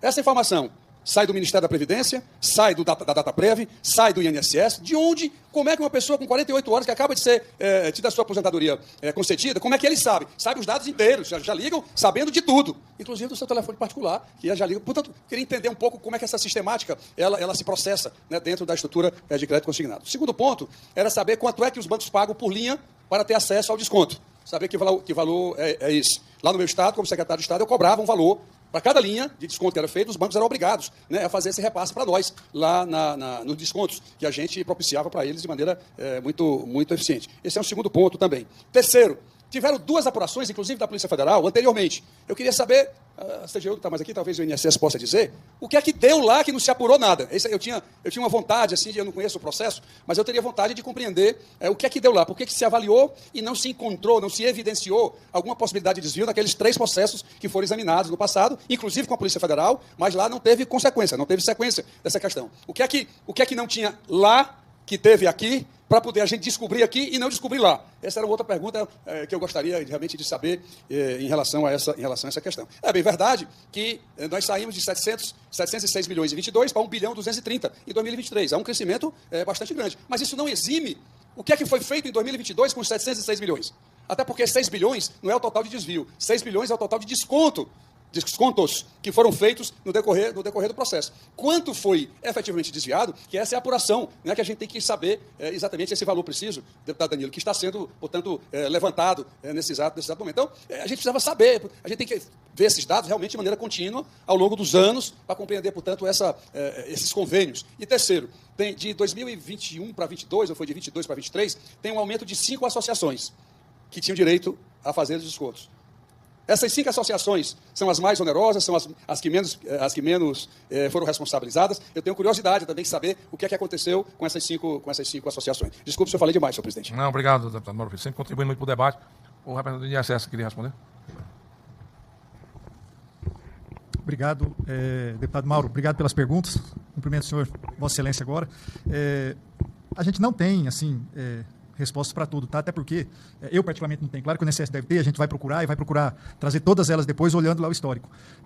Nos 60 dias agora que a gente assumiu lá na Procuradoria e o presidente, a gente realmente, deputado Danilo, nós estamos quase que 12, 15 horas por dia debruçado em cima do ressarcimento, do acordo, né, das apurações em decorrência da operação sem desconto. Como eu disse aqui no início, muitas ações judiciais espalhados pelo Brasil inteiro, a gente tem que ficar fazendo defesa, ações no Supremo, ação direta de descumprimento de preceito fundamental.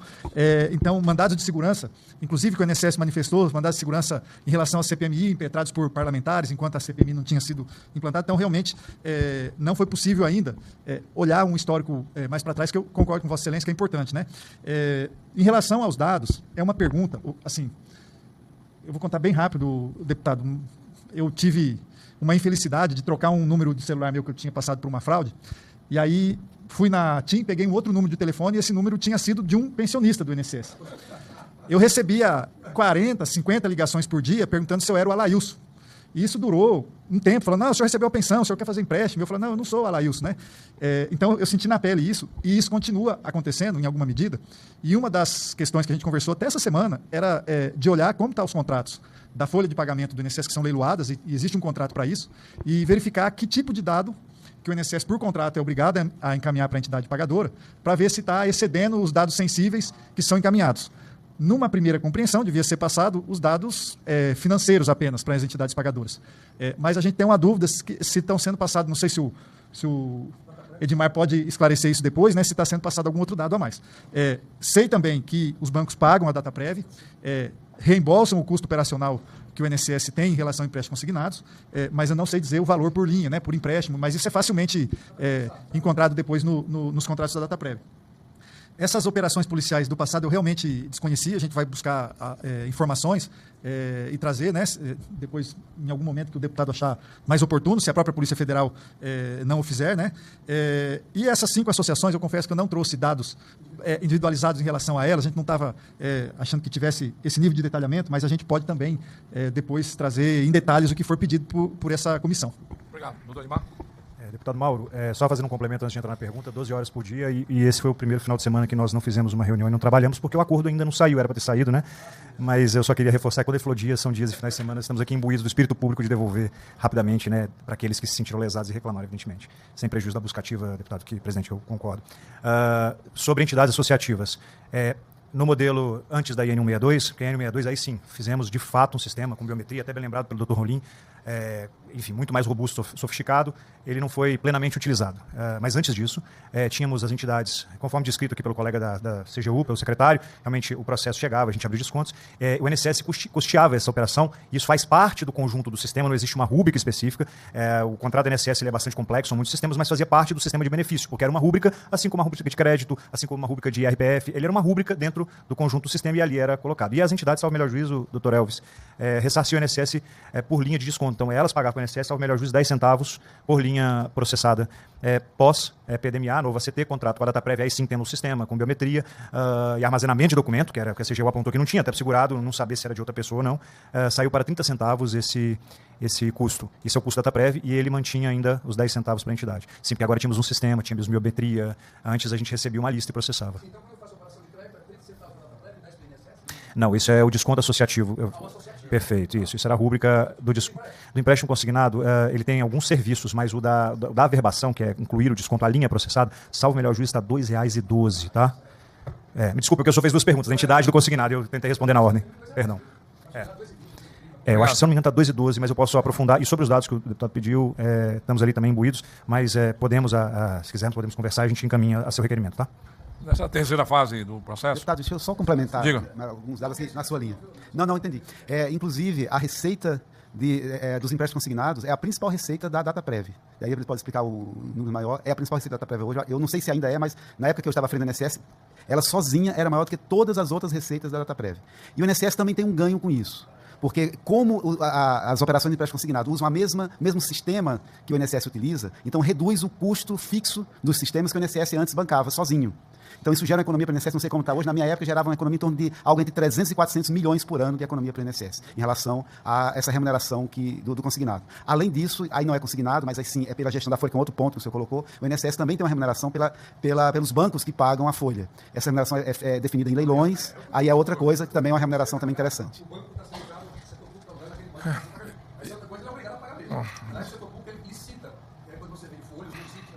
Mas isso não é objeto. Quanto o banco paga quanto para a Dataprev e quanto para o INSS? Ou é só um pagamento não, só? Ele paga para a Dataprev e de forma indireta o INSS também tem um ganho porque reduz o custo do INSS, tem com a Dataprev, porque eles vão ratear o custo fixo do sistema. Mas não é objeto aqui do nosso trabalho.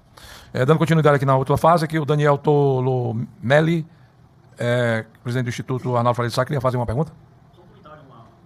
Faça um comentário. 3 minutos. Oi. Senhor presidente, agradeço a todos os presentes aqui, é uma honra estar aqui.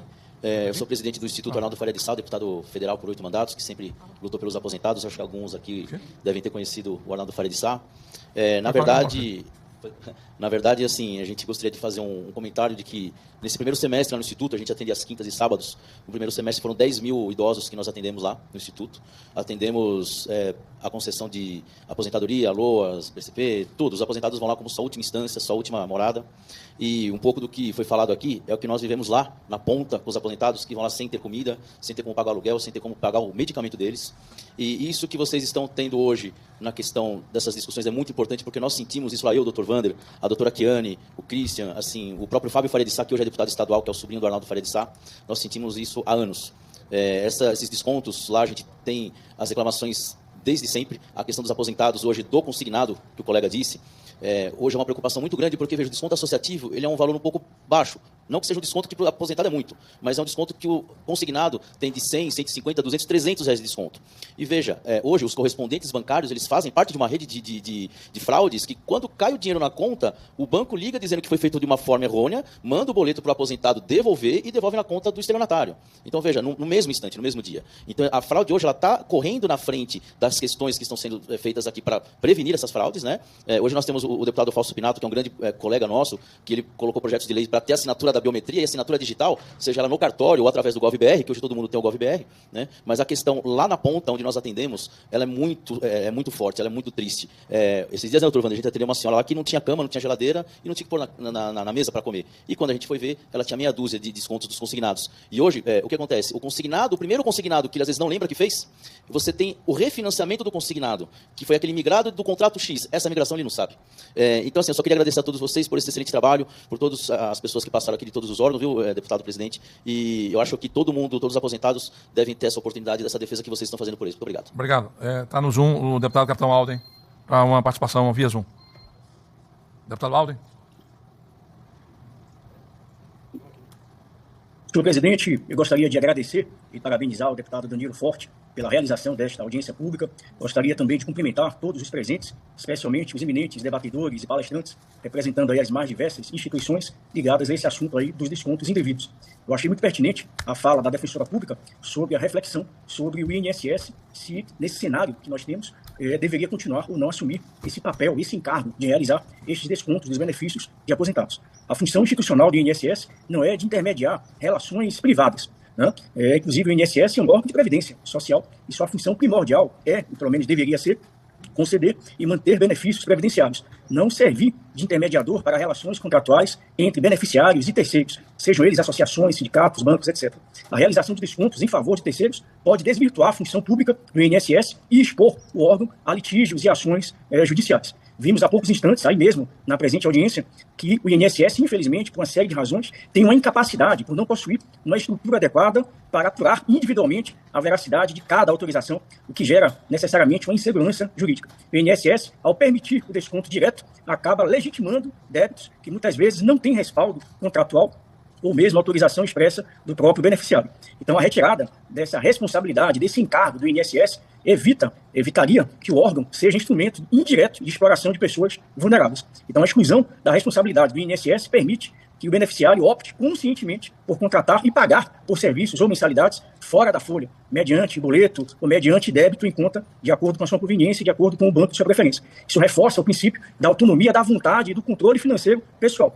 Eu, inclusive, sou autor do PL 1908-2025, que basicamente altera o Decreto-Lei 2.848, que é o nosso Código Penal brasileiro. Então, eu acho que, para além de incluirmos mecanismos de controle e fiscalização, é preciso incluir a tipificação do crime de realização de descontos indevidos de mensalidades ou de eventuais benefícios associativos previdenciários sem a autorização expressa e formal do beneficiário. Só para você ter uma ideia, o artigo 2º do Código Penal brasileiro, ele passaria a vigorar, sendo aprovado esse projeto de lei, ele passaria a vigorar acrescido do seguinte artigo, o artigo 171b, efetuar ou permitir a consignação de mensalidades associativas por meio de associação, sindicato ou entidade congênere de aposentados, descontos em benefícios previdenciários de aposentados e pensionistas sem a devida autorização expressa e formal do beneficiário, imporia a este uma pena de reclusão de 4 a 6 anos e multa. E também incorreria nessa mesma pena quem, tendo ciência da ausência de autorização do beneficiário, se beneficia direta ou indiretamente da prática descrita no caput. Então, eu acredito que é preciso encontrarmos caminhos jurídicos, legislativos, para a gente imputar a essas pessoas, os responsáveis, direto e indireto, ações penais e, obviamente, a punição devida para esse tipo de crime. Então, essa proposta legislativa, ela visa preencher uma lacuna na legislação penal brasileira, a fim de proteger aposentados e pensionistas de práticas abusivas e fraudulentas que vêm se tornando, infelizmente, recorrentes no país. Os descontos indevidos de mensalidades associativas diretamente nos benefícios previdenciários realizados sem a devida autorização expressa e formal dos beneficiários é uma coisa que realmente tem se agigantado cada vez mais, e o parlamento brasileiro, e através dessa audiência pública, e esse é um dos objetivos, vem a encontrar mecanismos, opções, para que a gente possa impedir a continuidade dessa prática de crimes, dessas fraudes perpetradas por sindicatos ou entidades congêneres, né, que se utilizam de brechas operacionais ou mesmo da omissão de instituições para promover consignações não autorizadas em seus proventos mensais. Então, muitas dessas vítimas, infelizmente, são pessoas idosas, vulneráveis, de baixa escolaridade ou com dificuldade de acesso à informação. Portanto, tornando-se alvos fáceis de fraudes que, apesar de reiteradas, não encontraram tratamento penal adequado no ordenamento jurídico atual. Então, a prática, embora lesiva, muitas vezes é enquadrada apenas em infrações administrativas ou mesmo na área civil, o que resulta em sanções brandas e na impunidade dos responsáveis. Então, essa seria a minha participação nesta audiência pública. Queria agradecer mais uma vez ao Danilo, que é o presidente desta audiência pública, aos demais deputados e pares que estão imbuídos nesse esforço de apresentar para a sociedade, em especial para as vítimas dessas fraudes, opções legislativas e mecanismos para que a gente possa evitar a continuidade dessas fraudes. Então, eu só queria agradecer e mais uma vez parabenizar, presidente, por esta audiência e todos aqueles que diretamente e indiretamente estão buscando aí punição desses responsáveis. Obrigado, capitão Alder, sem sombra de dúvida, muito lúcida a sua participação. Eu acho que a gente tem que partir realmente para que a gente possa ter uma ação punitiva forte e contundente com relação a isso, para não repetir, né, esses erros, que, como foi falado aqui pelo nosso Leonardo Rolim, já desde 2011 vem se repetindo e já são aí quase 15 anos que a gente percebe essa prática. E queria aproveitar esse momento, agradecer a todos que participaram da audiência, na pessoa dos aqui presentes ainda conosco aqui nesse trabalho, dizer do nosso trabalho que a gente quer, até meados da próxima semana, apresentar o primeiro proposta de relatório do substitutivo, identificando já alguns consensos que aqui foram apresentados e também, ao mesmo tempo, dentro da preocupação maior, que é a defesa do aposentado, a defesa das suas famílias, a defesa da dignidade dessas pessoas que contribuíram já com o seu trabalho, né, para o engrandecimento desse país. E no momento de reconhecimento, no momento de gratidão da sociedade brasileira para com essas famílias e essas pessoas, o que nós estamos percebendo é o aviltamento, né, o transtorno com que essas famílias muitas vezes estão passando, de dificuldades oriunda de uma operação ilícita, ilegal, e com muitas vezes a omissão ou a subserviência de servidores públicos que de forma equivocada praticam atos ilícitos que precisam ser punidos. Então, diante dessa situação, acredito eu que já no início da próxima semana a gente possa apresentar. A ideia é apresentar no Colégio de Líderes e, se for o caso, inclusive, dependendo da orientação do presidente da Casa, votá-lo ainda antes do recesso. Muito obrigado, boa tarde e que Deus nos proteja.